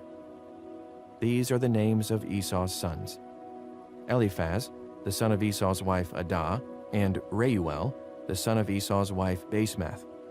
The sons of Eliphaz: Taman, Omar, Zepho, Gatam, and Kenaz. Esau's son Eliphaz also had a concubine named Timnah, who bore him Amalek. These were grandsons of Esau's wife Adah. The sons of Reuel: Nahath, Zerah, Shammah, and Mizah. These were grandsons of Esau's wife Basemath. The sons of Esau's wife Aholibamah, daughter of Anah and granddaughter of Zibeon, whom she bore to Esau: Jeush, Jalam, and Korah. These were the chiefs among Esau's descendants. The sons of Eliphaz, the firstborn of Esau: chiefs Taman, Omar, Zepho, Kenaz, Korah, Gatam, and Amalek. These were the chiefs descended from Eliphaz and Edom. They were grandsons of Adah. The sons of Esau's son Reuel: chiefs Nahath, Zerah, Shammah, and Mizah. These were the chiefs descended from Reuel and Edom. They were grandsons of Esau's wife Basemath. The sons of Esau's wife Aholibamah: chiefs Jeush, Jalam, and Korah. These were the chiefs descended from Esau's wife Aholibamah, daughter of Anah. These were the sons of Esau, that is, Edom, and these were their chiefs. These were the sons of Seir the Horite, who were living in the region: Lotan, Shobal, Zibeon, Anah, Dishon, Ezer, and Dishan. These sons of Seir in Edom were Horite chiefs. The sons of Lotan: Hori and Homam. Timnah was Lotan's sister. The sons of Shobal: Alvan, Manahath, Ebal, Shepho, and Onam. The sons of Zibeon: Aiah and Anah. This is the Anah who discovered the hot springs in the desert while he was grazing the donkeys of his father Zibeon. The children of Anah: Dishon and Aholibamah, daughter of Anah. The sons of Dishon: Hemdan, Eshban, Ithran, and Cheran. The sons of Azer: Bilhan, Zavan, and Akan. The sons of Dishan: Uz and Aran. These were the Horite chiefs: Lotan, Shobal, Zibeon, Anah, Dishon, Azer, and Dishan. These were the Horite chiefs according to their divisions in the land of Seir. These were the kings who reigned in Edom before any Israelite king reigned. Bela, son of Beor, became king of Edom. His city was named Dinhabah. When Bela died, Jobab, son of Zerah from Bozrah, succeeded him as king. When Jobab died, Husham from the land of the Temanites succeeded him as king. When Husham died, Hadad, son of Bedad, who defeated Midian in the country of Moab, succeeded him as king. His city was named Avith. When Hadad died, Samlah from Masrekah succeeded him as king. When Samlah died, Shaul from Rehoboth on the river succeeded him as king. When Shaul died, Baal-Hanan, son of Achbor, succeeded him as king. When Baal-Hanan, son of Achbor, died, Hadad succeeded him as king. His daughter was named Pau, and his wife's name was Mehetabel, daughter of Matred, the daughter of Me-Zahab. These were the chiefs descended from Esau by name, according to their clans and regions: Timnah, Alva, Japheth, Aholibamah, Elah, Pinon, Kenaz, Taman, Mibzar, Magdiel, and Iram. These were the chiefs of Edom, according to their settlements in the land they occupied. This is the family line of Esau, the father of the Edomites. Genesis chapter 37. Jacob lived in the land where his father had stayed, the land of Canaan. This is the account of Jacob's family line. Joseph, a young man of 17, was tending the flocks with his brothers, the sons of Bilhah and the sons of Zilpah, his father's wives, and he brought their father a bad report about them. Now Israel loved Joseph more than any of his other sons, because he had been born to him in his old age, and he made an ornate robe for him. When his brothers saw that their father loved him more than any of them, they hated him and could not speak a kind word to him. Joseph had a dream, and when he told it to his brothers, they hated him all the more. He said to them, "Listen to this dream I had. We were binding sheaves of grain out in the field when suddenly my sheaf rose and stood upright, while your sheaves gathered around mine and bowed down to it." His brothers said to him, "Do you intend to reign over us? Will you actually rule us?" And they hated him all the more because of his dream and what he had said. Then he had another dream, and he told it to his brothers. "Listen," he said, "I had another dream, and this time the sun and moon and 11 stars were bowing down to me." When he told his father as well as his brothers, his father rebuked him and said, "What is this dream you had? Will your mother and I and your brothers actually come and bow down to the ground before you?" His brothers were jealous of him, but his father kept the matter in mind. Now his brothers had gone to graze their father's flocks near Shechem, and Israel said to Joseph, "As you know, your brothers are grazing the flocks near Shechem. Come, I'm going to send you to them." "Very well," he replied. So he said to him, "Go and see if all is well with your brothers and with the flocks, and bring word back to me." Then he sent him off from the valley of Hebron. When Joseph arrived at Shechem, a man found him wandering around in the fields and asked him, "What are you looking for?" He replied, "I'm looking for my brothers. Can you tell me where they are grazing their flocks?" "They have moved on from here," the man answered. "I heard them say, 'Let's go to Dothan.'" So Joseph went after his brothers and found them near Dothan. But they saw him in the distance, and before he reached them, they plotted to kill him. "Here comes that dreamer," they said to each other. "Come now, let's kill him and throw him into one of these cisterns and say that a ferocious animal devoured him. Then we'll see what comes of his dreams." When Reuben heard this, he tried to rescue him from their hands. "Let's not take his life," he said. "Don't shed any blood. Throw him into this cistern here in the wilderness, and don't lay a hand on him." Reuben said this to rescue him from them and take him back to his father. So when Joseph came to his brothers, they stripped him of his robe, the ornate robe he was wearing, and they took him and threw him into the cistern. The cistern was empty. There was no water in it. As they sat down to eat their meal, they looked up and saw a caravan of Ishmaelites coming from Gilead. Their camels were loaded with spices, balm, and myrrh, and they were on their way to take them down to Egypt. Judah said to his brothers, "What will we gain if we kill our brother and cover up his blood? Come, let's sell him to the Ishmaelites and not lay our hands on him. After all, he is our brother, our own flesh and blood." His brothers agreed. So when the Midianite merchants came by, his brothers pulled Joseph up out of the cistern and sold him for 20 shekels of silver to the Ishmaelites, who took him to Egypt. When Reuben returned to the cistern and saw that Joseph was not there, he tore his clothes. He went to his brothers and said, "The boy isn't there. Where can I turn now?" Then they got Joseph's robe, slaughtered a goat, and dipped the robe in the blood. They took the ornate robe back to their father and said, "We found this. Examine it to see whether it is your son's robe." He recognized it and said, "It is my son's robe. Some ferocious animal has devoured him. Joseph has surely been torn to pieces." Then Jacob tore his clothes, put on sackcloth, and mourned for his son many days. All his sons and daughters came to comfort him, but he refused to be comforted. "No," he said, "I will continue to mourn until I join my son in the grave." So his father wept for him.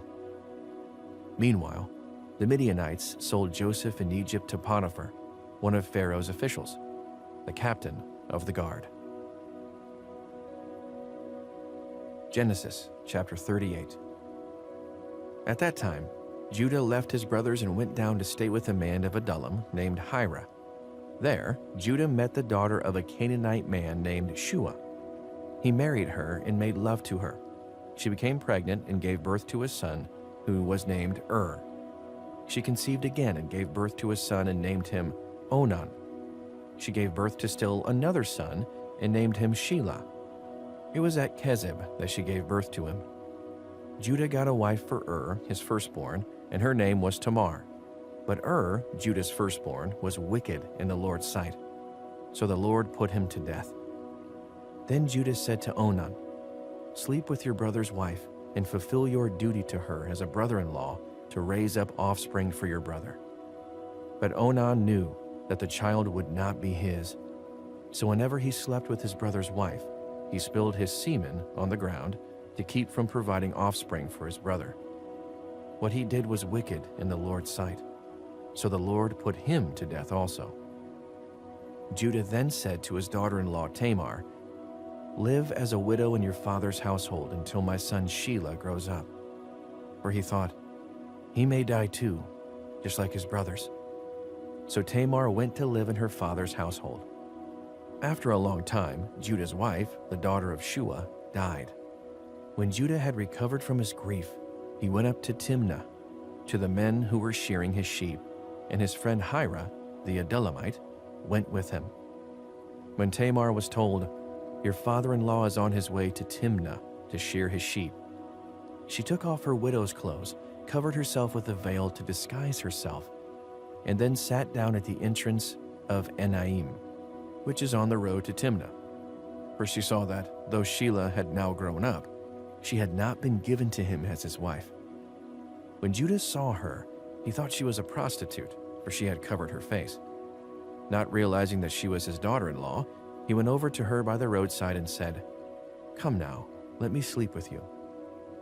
"And what will you give me to sleep with you?" she asked. "I'll send you a young goat from my flock," he said. "Will you give me something as a pledge until you send it?" she asked. He said, "What pledge should I give you?" "Your seal and its cord, and the staff in your hand," she answered. So he gave them to her and slept with her, and she became pregnant by him. After she left, she took off her veil and put on her widow's clothes again. Meanwhile, Judah sent the young goat by his friend, the Adullamite, in order to get his pledge back from the woman. But he did not find her. He asked the men who lived there, "Where is the shrine prostitute who was beside the road at Enaim?" "There hasn't been any shrine prostitute here," they said. So he went back to Judah and said, "I didn't find her. Besides, the men who lived there said, 'There hasn't been any shrine prostitute here.'" Then Judah said, "Let her keep what she has, or we will become a laughingstock. After all, I did send her this young goat, but you didn't find her." About 3 months later, Judah was told, "Your daughter-in-law Tamar is guilty of prostitution, and as a result, she is now pregnant." Judah said, "Bring her out and have her burned to death." As she was being brought out, she sent a message to her father-in-law. "I am pregnant by the man who owns these," she said. And she added, "See if you recognize whose seal and cord and staff these are." Judah recognized them and said, "She is more righteous than I, since I wouldn't give her to my son Shelah." And he did not sleep with her again. When the time came for her to give birth, there were twin boys in her womb. As she was giving birth, one of them put out his hand, so the midwife took a scarlet thread and tied it on his wrist and said, "This one came out first." But when he drew back his hand, his brother came out, and she said, "So this is how you have broken out." And he was named Perez. Then his brother, who had the scarlet thread on his wrist, came out, and he was named Zerah. Genesis chapter 39. Now Joseph had been taken down to Egypt. Potiphar, an Egyptian who was one of Pharaoh's officials, the captain of the guard, brought him from the Ishmaelites who had taken him there. The Lord was with Joseph, so that he prospered, and he lived in the house of his Egyptian master. When his master saw that the Lord was with him, and that the Lord gave him success in everything he did, Joseph found favor in his eyes and became his attendant. Potiphar put him in charge of his household, and he entrusted to his care everything he owned.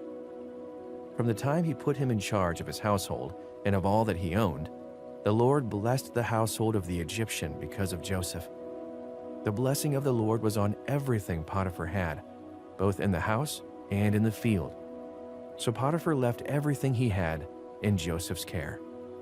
With Joseph in charge, he did not concern himself with anything except the food he ate. Now Joseph was well built and handsome, and after a while his master's wife took notice of Joseph and said, "Come to bed with me." But he refused. "With me in charge," he told her, "my master does not concern himself with anything in the house. Everything he owns, he has entrusted to my care. No one is greater in this house than I am. My master has withheld nothing from me except you, because you are his wife. How then could I do such a wicked thing and sin against God?" And though she spoke to Joseph day after day, he refused to go to bed with her, or even be with her. One day, he went into the house to attend to his duties, and none of the household servants was inside. She caught him by his cloak and said, "Come to bed with me." But he left his cloak in her hand and ran out of the house. When she saw that he had left his cloak in her hand and he ran out of the house, she called her household servants. "Look," she said to them, "this Hebrew has been brought to us to make sport of us. He came in here to sleep with me, but I screamed. When he heard me scream for help, he left his cloak beside me and ran out of the house." She kept his cloak beside her until his master came home. Then she told him this story. "That Hebrew slave you brought us came to me to make sport of me, but as soon as I screamed for help, he left his cloak beside me and ran out of the house." When his master heard the story, his wife told him, saying, "This is how your slave treated me." He burned with anger. Joseph's master took him and put him in prison, the place where the king's prisoners were confined. But while Joseph was there in prison, the Lord was with him. He showed him kindness and granted him favor in the eyes of the prison warden. So the warden put Joseph in charge of all those held in the prison, and he was made responsible for all that was done there. The warden paid no attention to anything under Joseph's care, because the Lord was with Joseph and gave him success in whatever he did.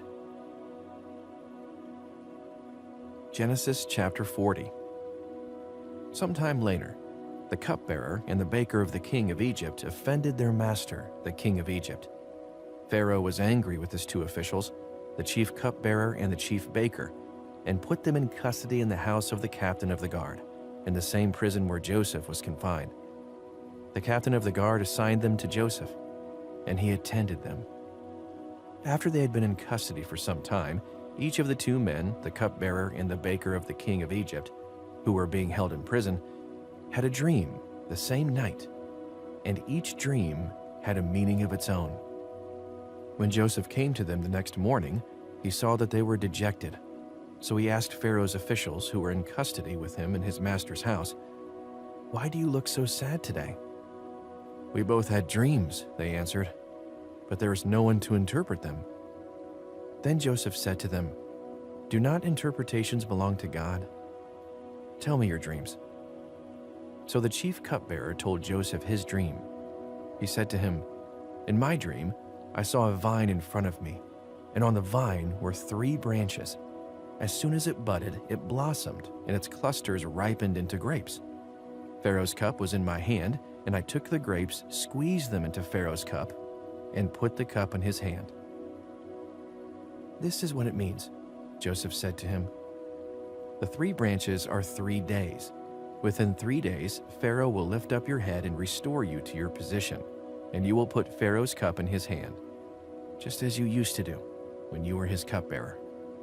But when all goes well for you, remember me and show me kindness. Mention me to Pharaoh and get me out of this prison. I was forcibly carried off from the land of the Hebrews, and even here I have done nothing to deserve being put in a dungeon." When the chief baker saw that Joseph had given a favorable interpretation, he said to Joseph, "I too had a dream. On my head were 3 baskets of bread. In the top basket were all kinds of baked goods for Pharaoh, but the birds were eating them out of the basket on my head." "This is what it means," Joseph said. "The 3 baskets are 3 days. Within 3 days, Pharaoh will lift off your head and impale your body on a pole, and the birds will eat away your flesh." Now the 3rd day was Pharaoh's birthday, and he gave a feast for all his officials. He lifted up the heads of the chief cupbearer and the chief baker in the presence of his officials. He restored the chief cupbearer to his position, so that he once again put the cup into Pharaoh's hand. But he impaled the chief baker, just as Joseph had said to them in his interpretation. The chief cupbearer, however, did not remember Joseph. He forgot him. Genesis chapter 41. When 2 full years had passed, Pharaoh had a dream. He was standing by the Nile, when out of the river there came up 7 cows, sleek and fat, and they grazed among the reeds. After them, 7 other cows, ugly and gaunt, came up out of the Nile and stood beside those on the riverbank. And the cows that were ugly and gaunt ate up the 7 sleek, fat cows. Then Pharaoh woke up. He fell asleep again and had a second dream. 7 heads of grain, healthy and good, were growing on a single stalk. After them, 7 other heads of grain sprouted, thin and scorched by the east wind. The thin heads of grain swallowed up the 7 healthy, full heads. Then Pharaoh woke up. It had been a dream. In the morning, his mind was troubled.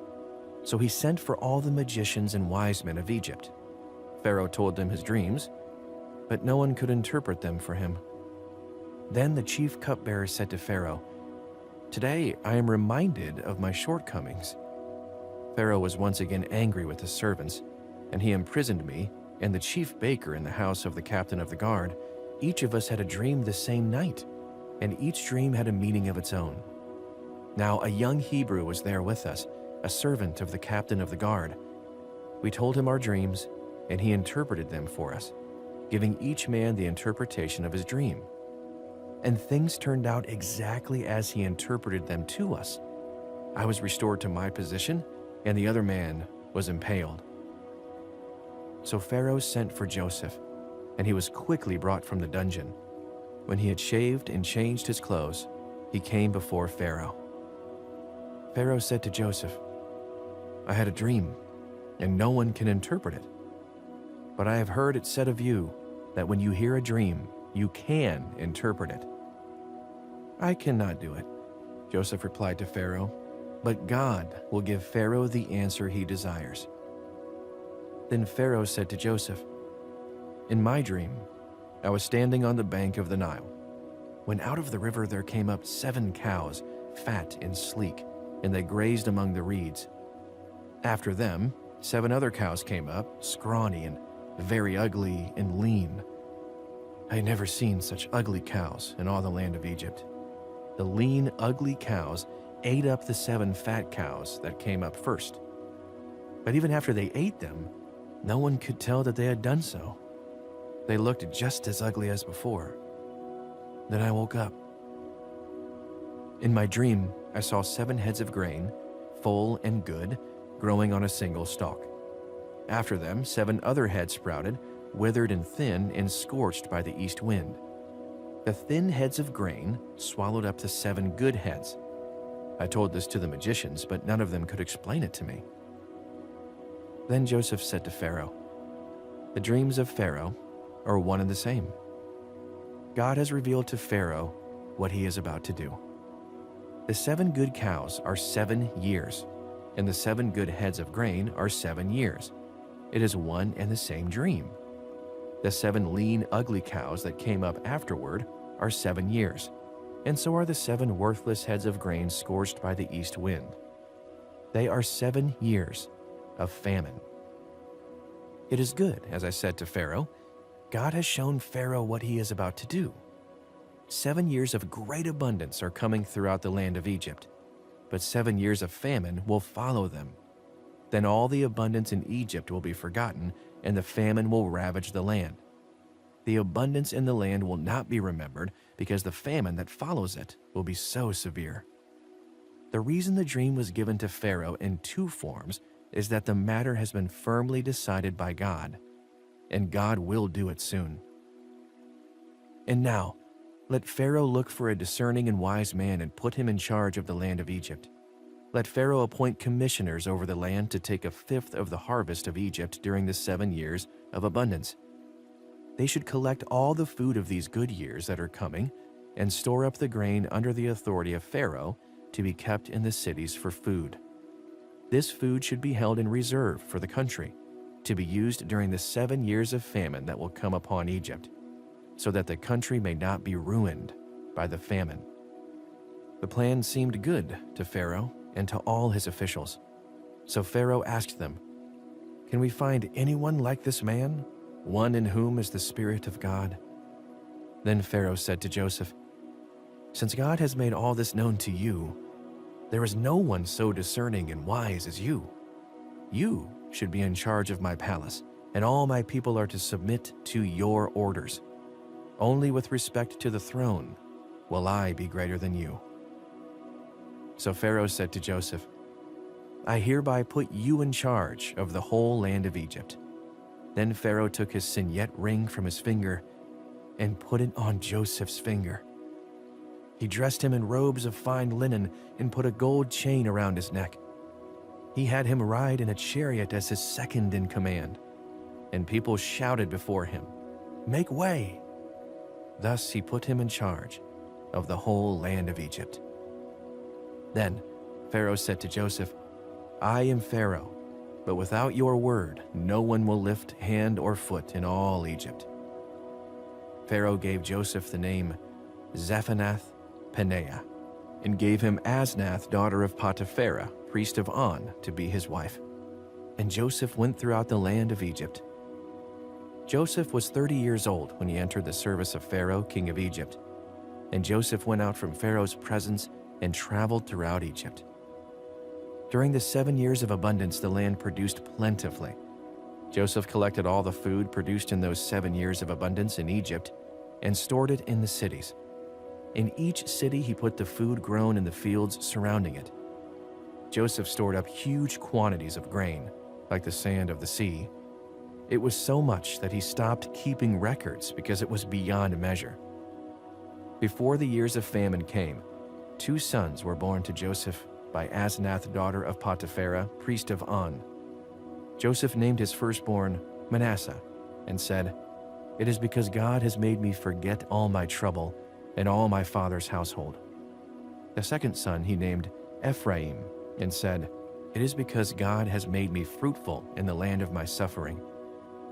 The 7 years of abundance in Egypt came to an end, and the 7 years of famine began, just as Joseph had said.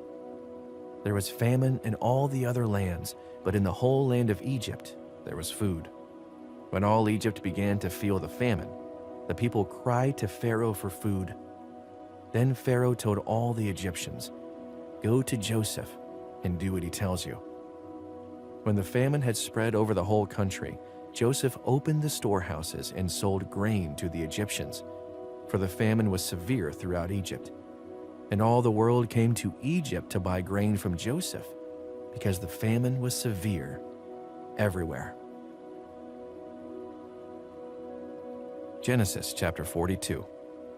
When Jacob learned that there was grain in Egypt, he said to his sons, "Why do you just keep looking at each other?" He continued, "I have heard that there is grain in Egypt.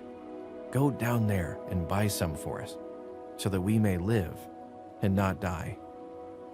Then 10 of Joseph's brothers went down to buy grain from Egypt. But Jacob did not send Benjamin, Joseph's brother, with the others, because he was afraid that harm might come to him. So Israel's sons were among those who went to buy grain, for there was famine in the land of Canaan also. Now Joseph was the governor of the land, the person who sold grain to all its people. So when Joseph's brothers arrived, they bowed down to him with their faces to the ground. As soon as Joseph saw his brothers, he recognized them, but he pretended to be a stranger and spoke harshly to them. "Where do you come from?" he asked. "From the land of Canaan," they replied, "to buy food." Although Joseph recognized his brothers, they did not recognize him. Then he remembered his dreams about them and said to them, "You are spies. You have come to see where our land is unprotected." "No, my lord," they answered. "Your servants have come to buy food.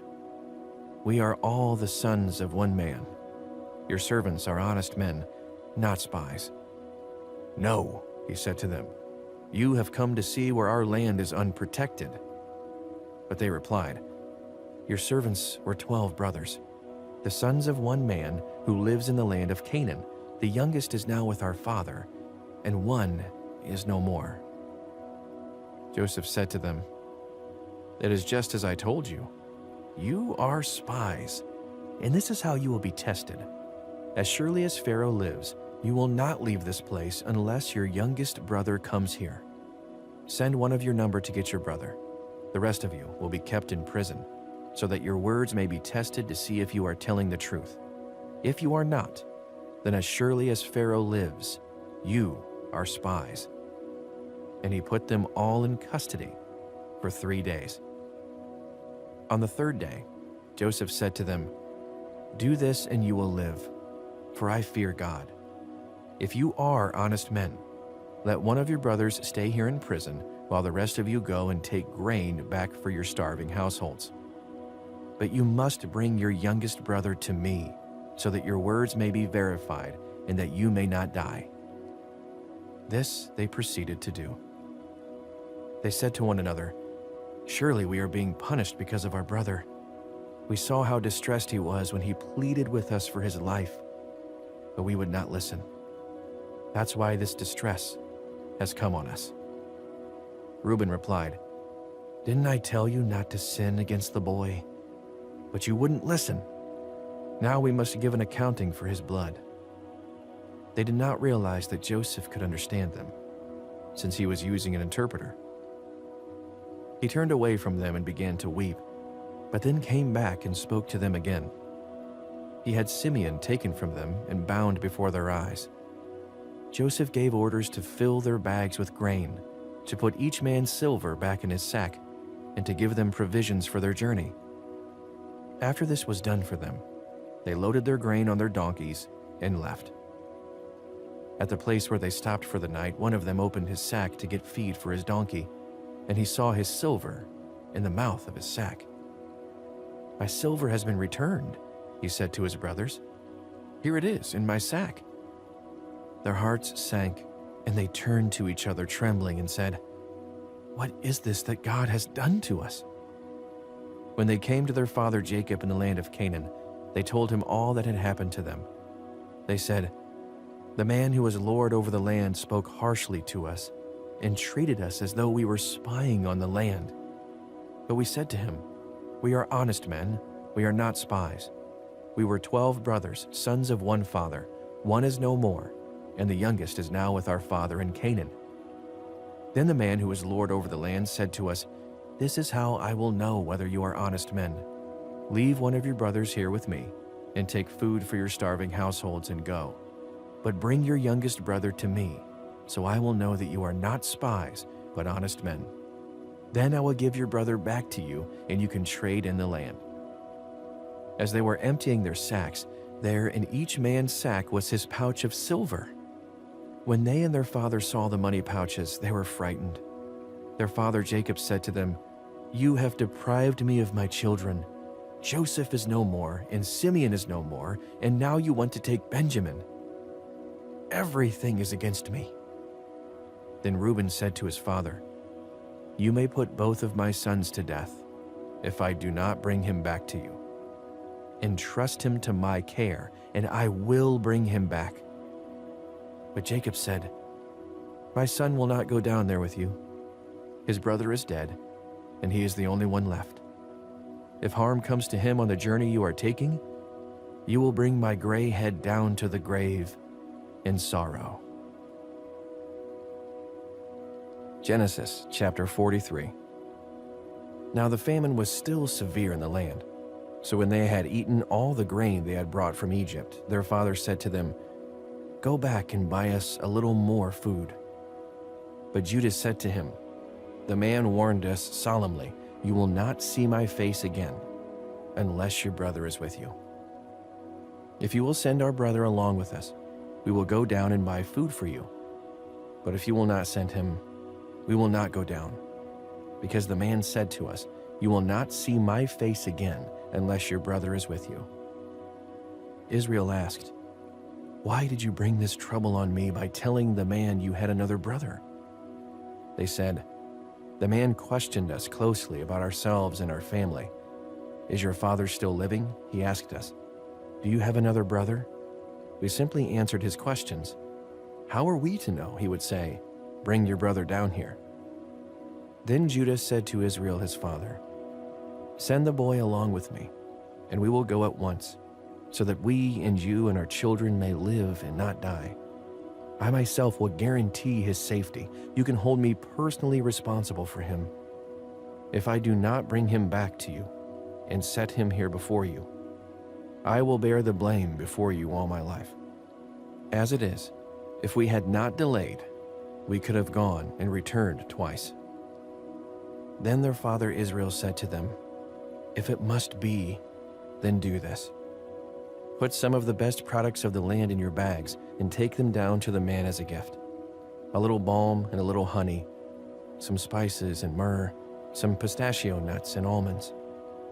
Take double the amount of silver with you, for you must return the silver that was put back into the mouths of your sacks.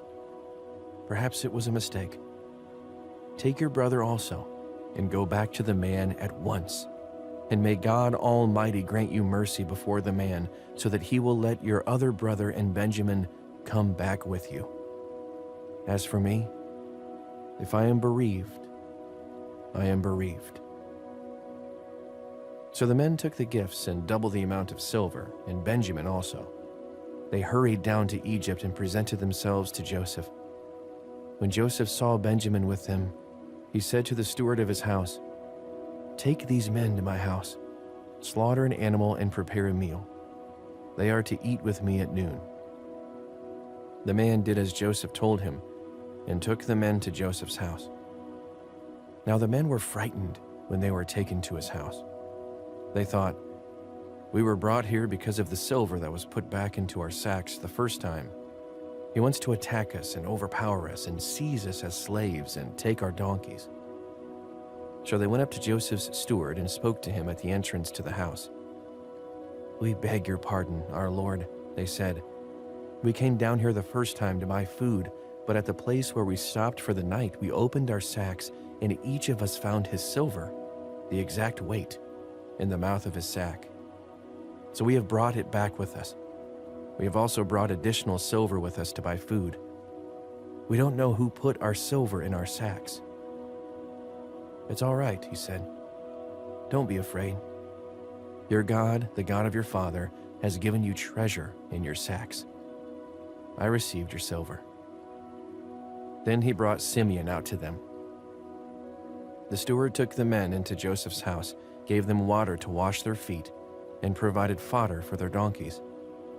They prepared their gifts for Joseph's arrival at noon, because they heard they were to eat there. When Joseph came home, they presented to him the gifts they had brought into the house, and they bowed before him to the ground. He asked them how they were, and then he said, "How is your aged father you told me about? Is he still living?" They replied, "Your servant our father is still alive and well." And they bowed down, prostrating themselves before him. As he looked about and saw his brother Benjamin, his own mother's son, he asked, "Is this your younger brother, the one you told me about?" And he said, "God be gracious to you, my son." Deeply moved at the sight of his brother, Joseph hurried out and looked for a place to weep. He went into his private room and wept there. After he had washed his face, he came out and, controlling himself, said, "Serve the food." They served him by himself, the brothers by themselves, and the Egyptians who ate with him by themselves, because Egyptians could not eat with Hebrews, for that is detestable to Egyptians. The men had been seated before him in the order of their ages, from the firstborn to the youngest, and they looked at each other in astonishment. When portions were served to them from Joseph's table, Benjamin's portion was 5 times as much as anyone else's. So they feasted and drank freely with him. Genesis chapter 44. Now Joseph gave these instructions to the steward of his house. "Fill the men's sacks with as much food as they can carry, and put each man's silver in the mouth of his sack. Then put my cup, the silver one, in the mouth of the youngest one's sack, along with the silver for his grain." And he did as Joseph said. As morning dawned, the men were sent on their way with their donkeys. They had not gone far from the city when Joseph said to his steward, "Go after those men at once, and when you catch up with them, say to them, 'Why have you repaid good with evil? Isn't this the cup my master drinks from and also uses for divination? This is a wicked thing you have done.'" When he caught up with them, he repeated these words to them. But they said to him, "Why does my lord say such things? Far be it from your servants to do anything like that. We even brought back to you from the land of Canaan the silver we found inside the mouths of our sacks. So why would we steal silver or gold from your master's house? If any of your servants has found a habit, he will die, and the rest of us will become my lord's slaves." "Very well then," he said, "let it be as you say. Whoever has found a habit will become my slave. The rest of you will be free from blame." Each of them quickly lowered his sack to the ground and opened it. Then the steward proceeded to search, beginning with the oldest and ending with the youngest. And the cup was found in Benjamin's sack. At this, they tore their clothes. Then they all loaded their donkeys and returned to the city. Joseph was still in the house when Judah and his brothers came in, and they threw themselves to the ground before him. Joseph said to them, "What is this you have done? Don't you know that a man like me can find things out by divination? What can we say to my lord Judah replied, "What can we say? How can we prove our innocence? God has uncovered your servant's guilt. We are now my lord's slaves, we ourselves and the one who was found to have the cup."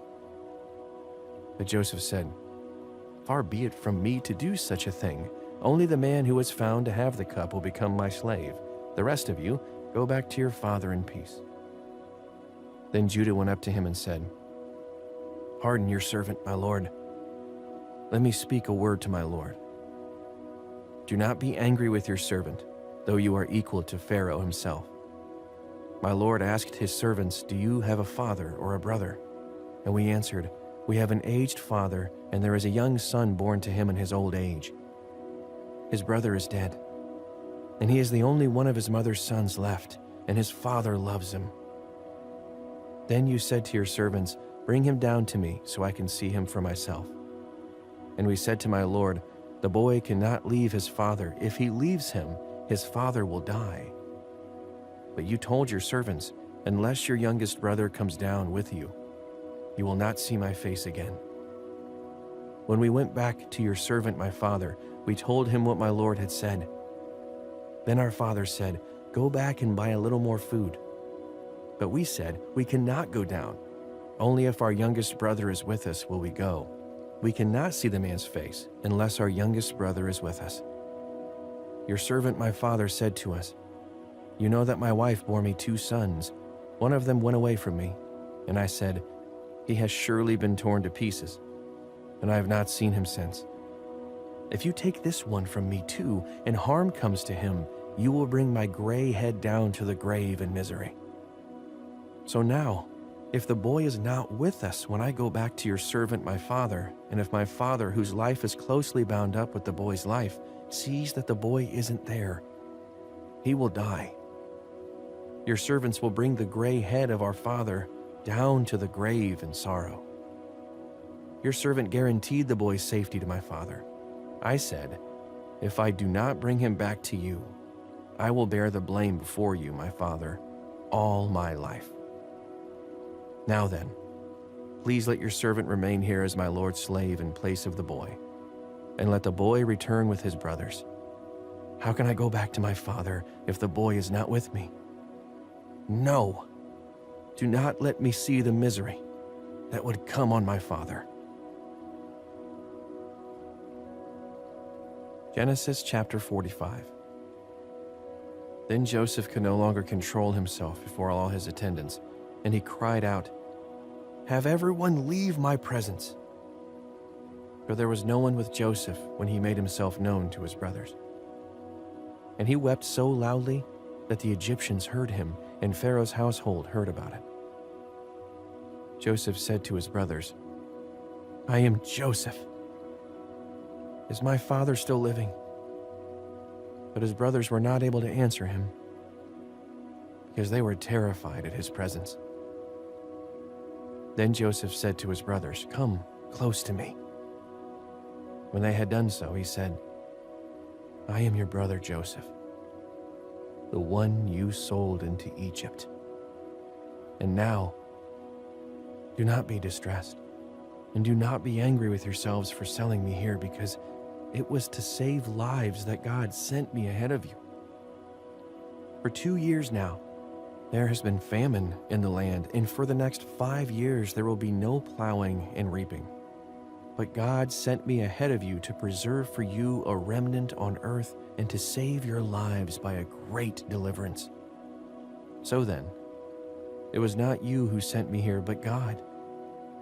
He made me father to Pharaoh, lord of his entire household and ruler of all Egypt. Now hurry back to my father and say to him, 'This is what your son Joseph says. God has made me lord of all Egypt. Come down to me. Don't delay. You shall live in the region of Goshen and be near me.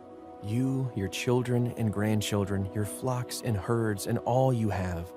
I will provide for you there, because 5 years of famine are still to come. Otherwise, you and your household and all who belong to you will become destitute. You can see for yourselves, and so can my brother Benjamin, that it is really I who am speaking to you. Tell my father about all the honor accorded me in Egypt and about everything you have seen, and bring my father down here quickly." Then he threw his arms around his brother Benjamin and wept, and Benjamin embraced him weeping. And he kissed all his brothers and wept over them. Afterward, his brothers talked with him. When the news reached Pharaoh's palace that Joseph's brothers had come, Pharaoh and all his officials were pleased. Pharaoh said to Joseph, "Tell your brothers, do this. Load your animals and return to the land of Canaan, and bring your father and your families back to me. I will give you the best of the land of Egypt, and you can enjoy the fat of the land." You are also directed to tell them, "Do this. Take some carts from Egypt for your children and your wives, and get your father and come. Never mind about your belongings, because the best of all Egypt will be yours." So the sons of Israel did this. Joseph gave them carts, as Pharaoh had commanded, and he also gave them provisions for their journey.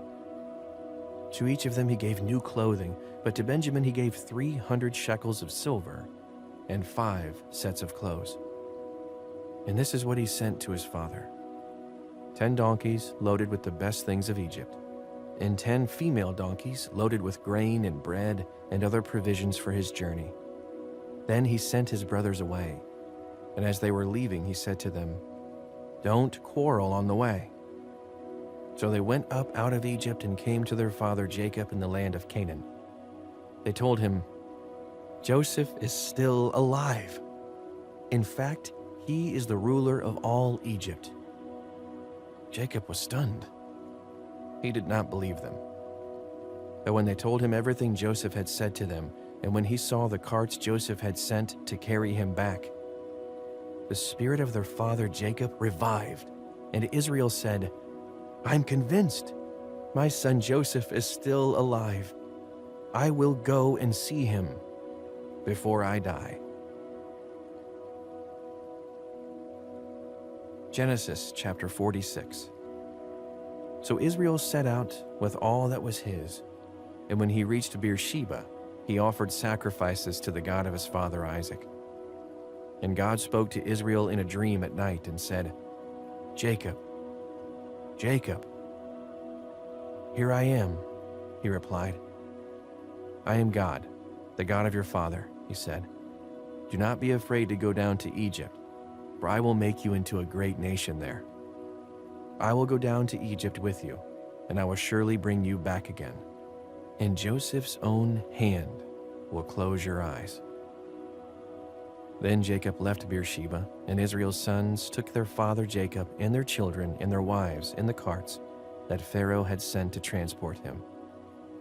So Jacob and all his offspring went to Egypt, taking with them their livestock and the possessions they had acquired in Canaan. Jacob brought with him to Egypt his sons and grandsons, and his daughters and granddaughters, all his offspring. These are the names of the sons of Israel, Jacob and his descendants, who went to Egypt. Reuben, the firstborn of Jacob. The sons of Reuben: Hanok, Palu, Hezron, and Carmi. The sons of Simeon: Jemuel, Jamin, Ohad, Jachin, Zohar, and Shaul, the son of a Canaanite woman. The sons of Levi: Gershon, Kohath, and Merari.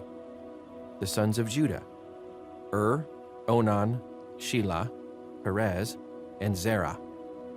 But and Onan had died in the land of Canaan. The sons of Perez: Hezron and Hamul. The sons of Issachar: Tola, Pua, Jashub, and Shimron. The sons of Zebulun: Zered, Elon, and Jaleel. These were the sons Leah bore to Jacob in Paddan Aram, besides his daughter Dinah. These sons and daughters of his were 33 in all. The sons of Gad: Zephon, Haggai, Shunai, Esbon, Eri, Erodai, and Arelai. The sons of Asher: Imnah, Ishva, Ishvai, and Beriah. Their sister was Sarah. The sons of Beriah, Heber and Malchiel. These were the children born to Jacob by Zilpah, whom Laban had given to his daughter Leah, 16 in all. The sons of Jacob's wife Rachel, Joseph and Benjamin. In Egypt, Manasseh and Ephraim were born to Joseph by Asnath, daughter of Potipharah, priest of On. The sons of Benjamin, Bela, Becher, Ashbel, Jerah, Naaman, Ehi, Rosh, Muppim, Huppim, and Ard. These were the sons of Rachel who were born to Jacob, 14 in all. The son of Dan, Hashim.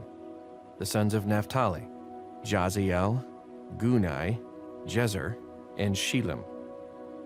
These were the sons born to Jacob by Bilhah, whom Laban had given to his daughter Rachel, 7 in all. All those who went to Egypt with Jacob, those who were his direct descendants, not counting his sons' wives, numbered 66 persons. With the 2 sons who had been born to Joseph in Egypt, the members of Jacob's family, which went to Egypt, were 70 in all. Now Jacob sent Judah ahead of him to Joseph to get directions to Goshen. When they arrived in the region of Goshen, Joseph had his chariot made ready and went to Goshen to meet his father Israel. As soon as Joseph appeared before him, he threw his arms around his father and wept for a long time.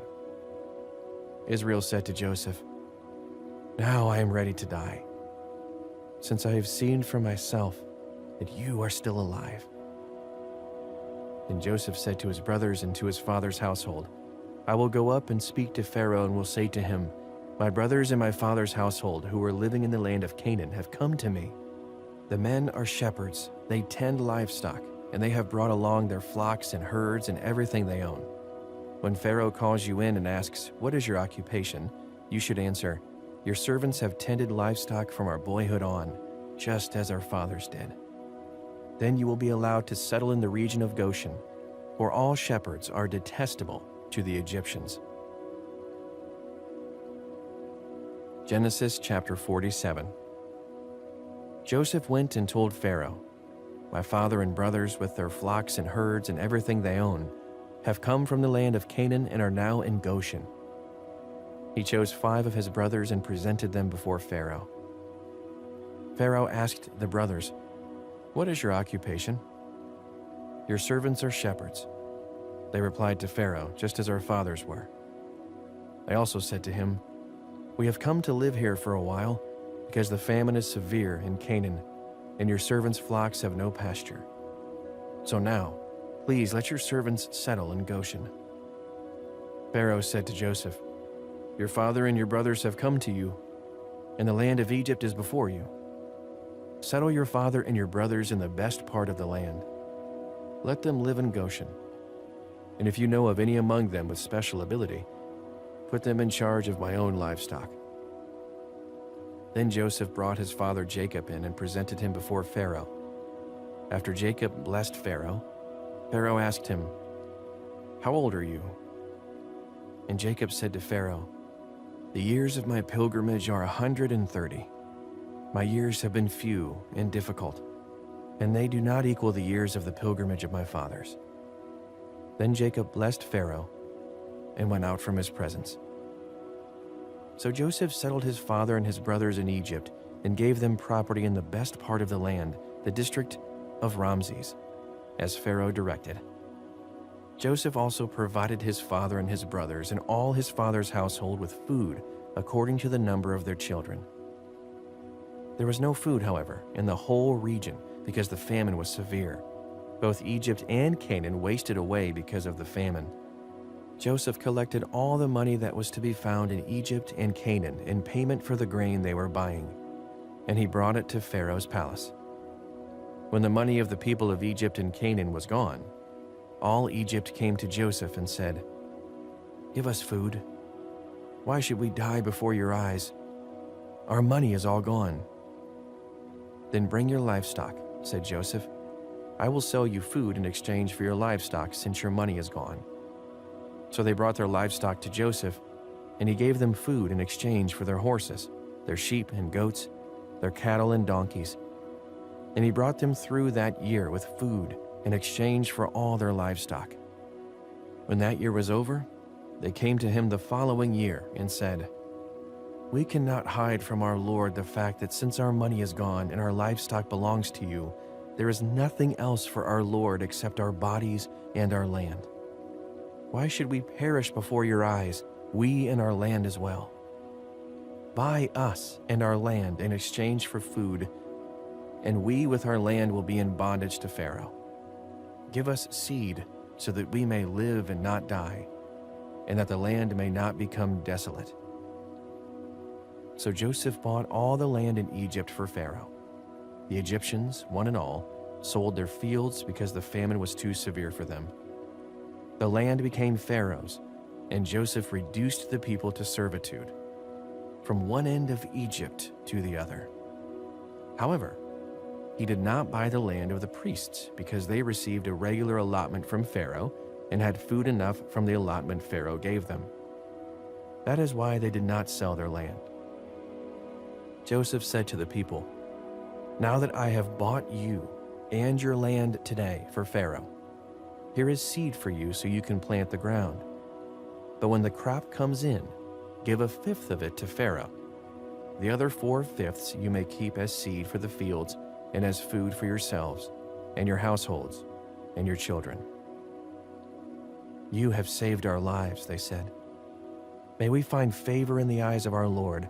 We will be in bondage to Pharaoh." So Joseph established it as a law concerning land in Egypt, still in force today, that a fifth of the produce belongs to Pharaoh. It was only the land of the priests that did not become Pharaoh's. Now the Israelites settled in Egypt in the region of Goshen. They acquired property there and were fruitful and increased greatly in number. Jacob lived in Egypt 17 years, and the years of his life were 147. When the time drew near for Israel to die, he called for his son Joseph and said to him, "If I have found favor in your eyes, put your hand under my thigh and promise that you will show me kindness and faithfulness. Do not bury me in Egypt, but when I rest with my fathers, carry me out of Egypt and bury me where they are buried." "I will do as you say," he said. "Swear to me," he said. Then Joseph swore to him, and Israel worshipped as he leaned on the top of his staff. Genesis chapter 48. Sometime later, Joseph was told, "Your father is ill." So he took his 2 sons, Manasseh and Ephraim, along with him. When Jacob was told, "Your son Joseph has come to you," Israel rallied his strength and sat up on the bed. Jacob said to Joseph, "God Almighty appeared to me at Luz in the land of Canaan, and there he blessed me and said to me, 'I'm going to make you fruitful and increase your numbers. I will make you a community of peoples, and I will give this land as an everlasting possession to your descendants after you.' Now then, your 2 sons born to you in Egypt before I came to you here will be reckoned as mine. Ephraim and Manasseh will be mine, just as Reuben and Simeon are mine. Any children born to you after them will be yours, and the territory they inherit they will be reckoned under the names of their brothers." As I was returning from Paddan, to my sorrow Rachel died in the land of Canaan, while we were still on the way, a little distance from Ephrath. So I buried her there beside the road to Ephrath, that is, Bethlehem. When Israel saw the sons of Joseph, he asked, "Who are these?" "They are the sons God has given me here," Joseph said to his father. Then Israel said, "Bring them to me, so I may bless them." Now Israel's eyes were failing because of old age, and he could hardly see. So Joseph brought his sons close to him, and his father kissed them and embraced them. Israel said to Joseph, "I never expected to see your face again. And now God has allowed me to see your children too." Then Joseph removed them from Israel's knees and bowed down with his face to the ground. And Joseph took both of them, Ephraim on his right toward Israel's left hand, and Manasseh on his left toward Israel's right hand, and brought them close to him. But Israel reached out his right hand and put it on Ephraim's head, though he was the younger. And crossing his arms, he put his left hand on Manasseh's head, even though Manasseh was the firstborn. Then he blessed Joseph and said, "May the God before whom my fathers Abraham and Isaac walked faithfully, the God who has been my shepherd all my life to this day, the angel who has delivered me from all harm, may he bless these boys. May they be called by my name and the names of my fathers Abraham and Isaac, and may they increase greatly on the earth." When Joseph saw his father placing his right hand on Ephraim's head, he was displeased. So he took hold of his father's hand to move it from Ephraim's head to Manasseh's head. Joseph said to him, "No, my father, this one is the firstborn. Put your right hand on his head." But his father refused and said, "I know, my son, I know. He too will become a people, and he too will become great. Nevertheless, his younger brother will be greater than he, and his descendants will become a group of nations." He blessed them that day and said, "In your name will Israel pronounce this blessing. May God make you like Ephraim and Manasseh." So he put Ephraim ahead of Manasseh. Then Israel said to Joseph, "I am about to die, but God will be with you and take you back to the land of your fathers. And to you I give one more ridge of land than to your brothers, the ridge I took from the Amorites with my sword and my bow." Genesis chapter 49. Then Jacob called for his sons and said, "Gather around, so I can tell you what will happen to you in days to come. Assemble and listen, sons of Jacob. Listen to your father Israel. Reuben, you are my firstborn, my might, the first sign of my strength, excelling in honor, excelling in power. Turbulent as the waters, you will no longer excel, for you went up onto your father's bed, onto my couch, and defiled it. Simeon and Levi are brothers. Their swords are weapons of violence. Let me not enter their council, let me not join their assembly, for they have killed men in their anger and hamstrung oxen as they pleased. Cursed by their anger so fierce and their fury so cruel, I will scatter them in Jacob and disperse them in Israel. Judah, your brothers will praise you. Your hand will be on the neck of your enemies. Your father's sons will bow down to you. You are a lion's cub, Judah. You return from the prey, my son. Like a lion he crouches and lies down, like a lioness who dares to rouse him. The scepter will not depart from Judah, nor the ruler's staff from between his feet, until he to whom it belongs shall come, and the obedience of the nations shall be his. He will tether his donkey to a vine, his colt to the choicest branch. He will wash his garments in wine, his robes in the blood of grapes. His eyes will be darker than wine, his teeth whiter than milk. Zebulun will live by the seashore and become a haven for ships. His border will extend towards Sidon. Issachar is a raw-boned donkey lying down among the sheep pens. When he sees how good is his resting place and how pleasant is his land, he will bend his shoulder to the burden and submit to forced labor. Dan will provide justice for his people as one of the tribes of Israel. Dan will be a snake by the roadside, a viper along the path that bites the horse's heels so that its rider tumbles backward. I look for your deliverance, Lord. Gad will be attacked by a band of raiders, but he will attack them at their heels. Asher's food will be rich. He will provide delicacies fit for a king. Naphtali is a doe set free that bears beautiful fawns. Joseph is a fruitful vine near a spring whose branches climb over a wall. With bitterness, archers attacked him. They shot at him with hostility. But his bow remained steady. His strong arms stayed limber. Because of the hand of the mighty one of Jacob, because of the shepherd, the rock of Israel, because of your father's God who helps you, because of the Almighty who blesses you, with the blessings of the skies above, blessings of the deep springs below, blessings of the breast and womb. Your father's blessings are greater than the blessings of the ancient mountains, than the bounty of the age-old hills. Let all these rest on the head of Joseph, on the brow of the prince among his brothers. Benjamin is a ravenous wolf. In the morning he devours the prey, in the evening he divides the plunder. All these are the 12 tribes of Israel, and this is what their father said to them when he blessed them, giving each the blessing appropriate to him. Then he gave them these instructions. I am about to be gathered to my people.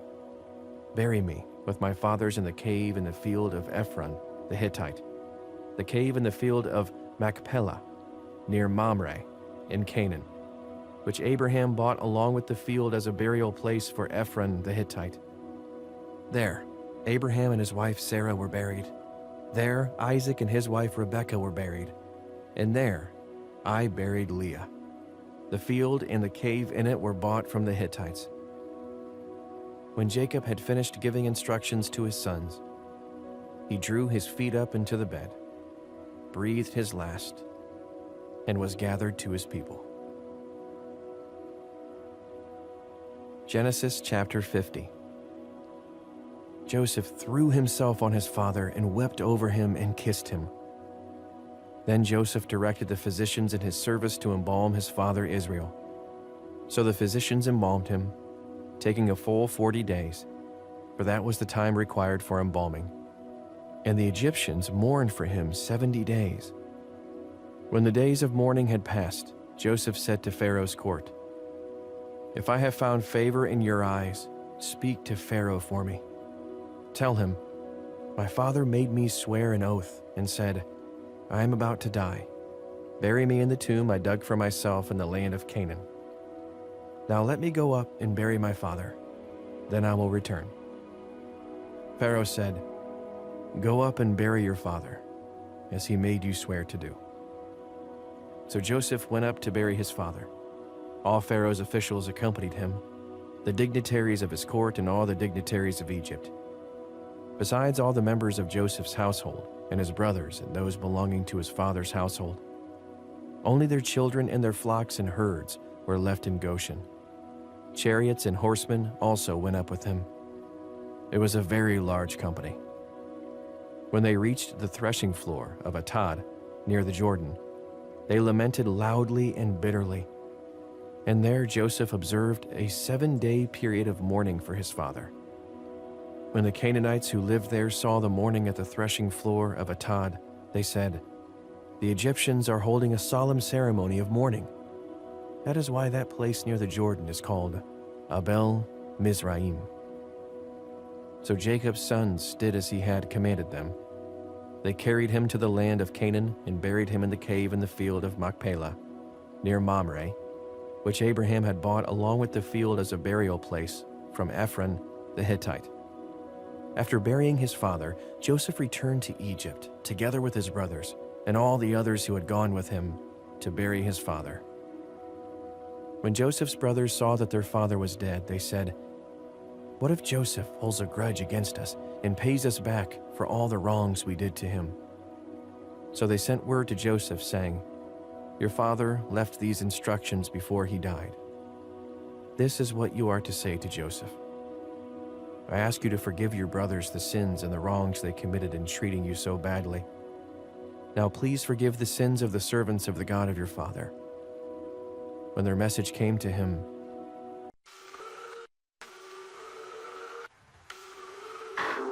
Frozen in a moment, can't find my breath. Your voice on the line, it's a scream in my head. I should be moving, but I'm stuck in place. Heartbeats flutter, lost in space. I'm reaching out, but it feels so far. You're breaking down and I'm falling apart. I wanna help, but I don't know how. Every step feels impossible to put down. I'm paralyzed, can't find the words. Caught in the silence, nothing's heard. Wanna run to you, but my feet won't move. What do I do? What do I prove? When everything's crashing down, I'm lost, can't make a sound. Eyes wide open, but the world's gone dark. Every thought's a shadow, every word's a spark. I'm trying to be strong, but I'm breaking inside. Can't fix what's broken, can't turn back the time. I'm reaching out, but it feels so far. You're breaking down and I'm falling apart. I wanna help, but I don't know how. Every step feels impossible to put down. I'm reaching out, but it feels so far. You're breaking down and I'm falling apart. I wanna help, but I don't know how. Every step feels impossible to put down. Everything's crashing down. I'm lost, can't make a sound.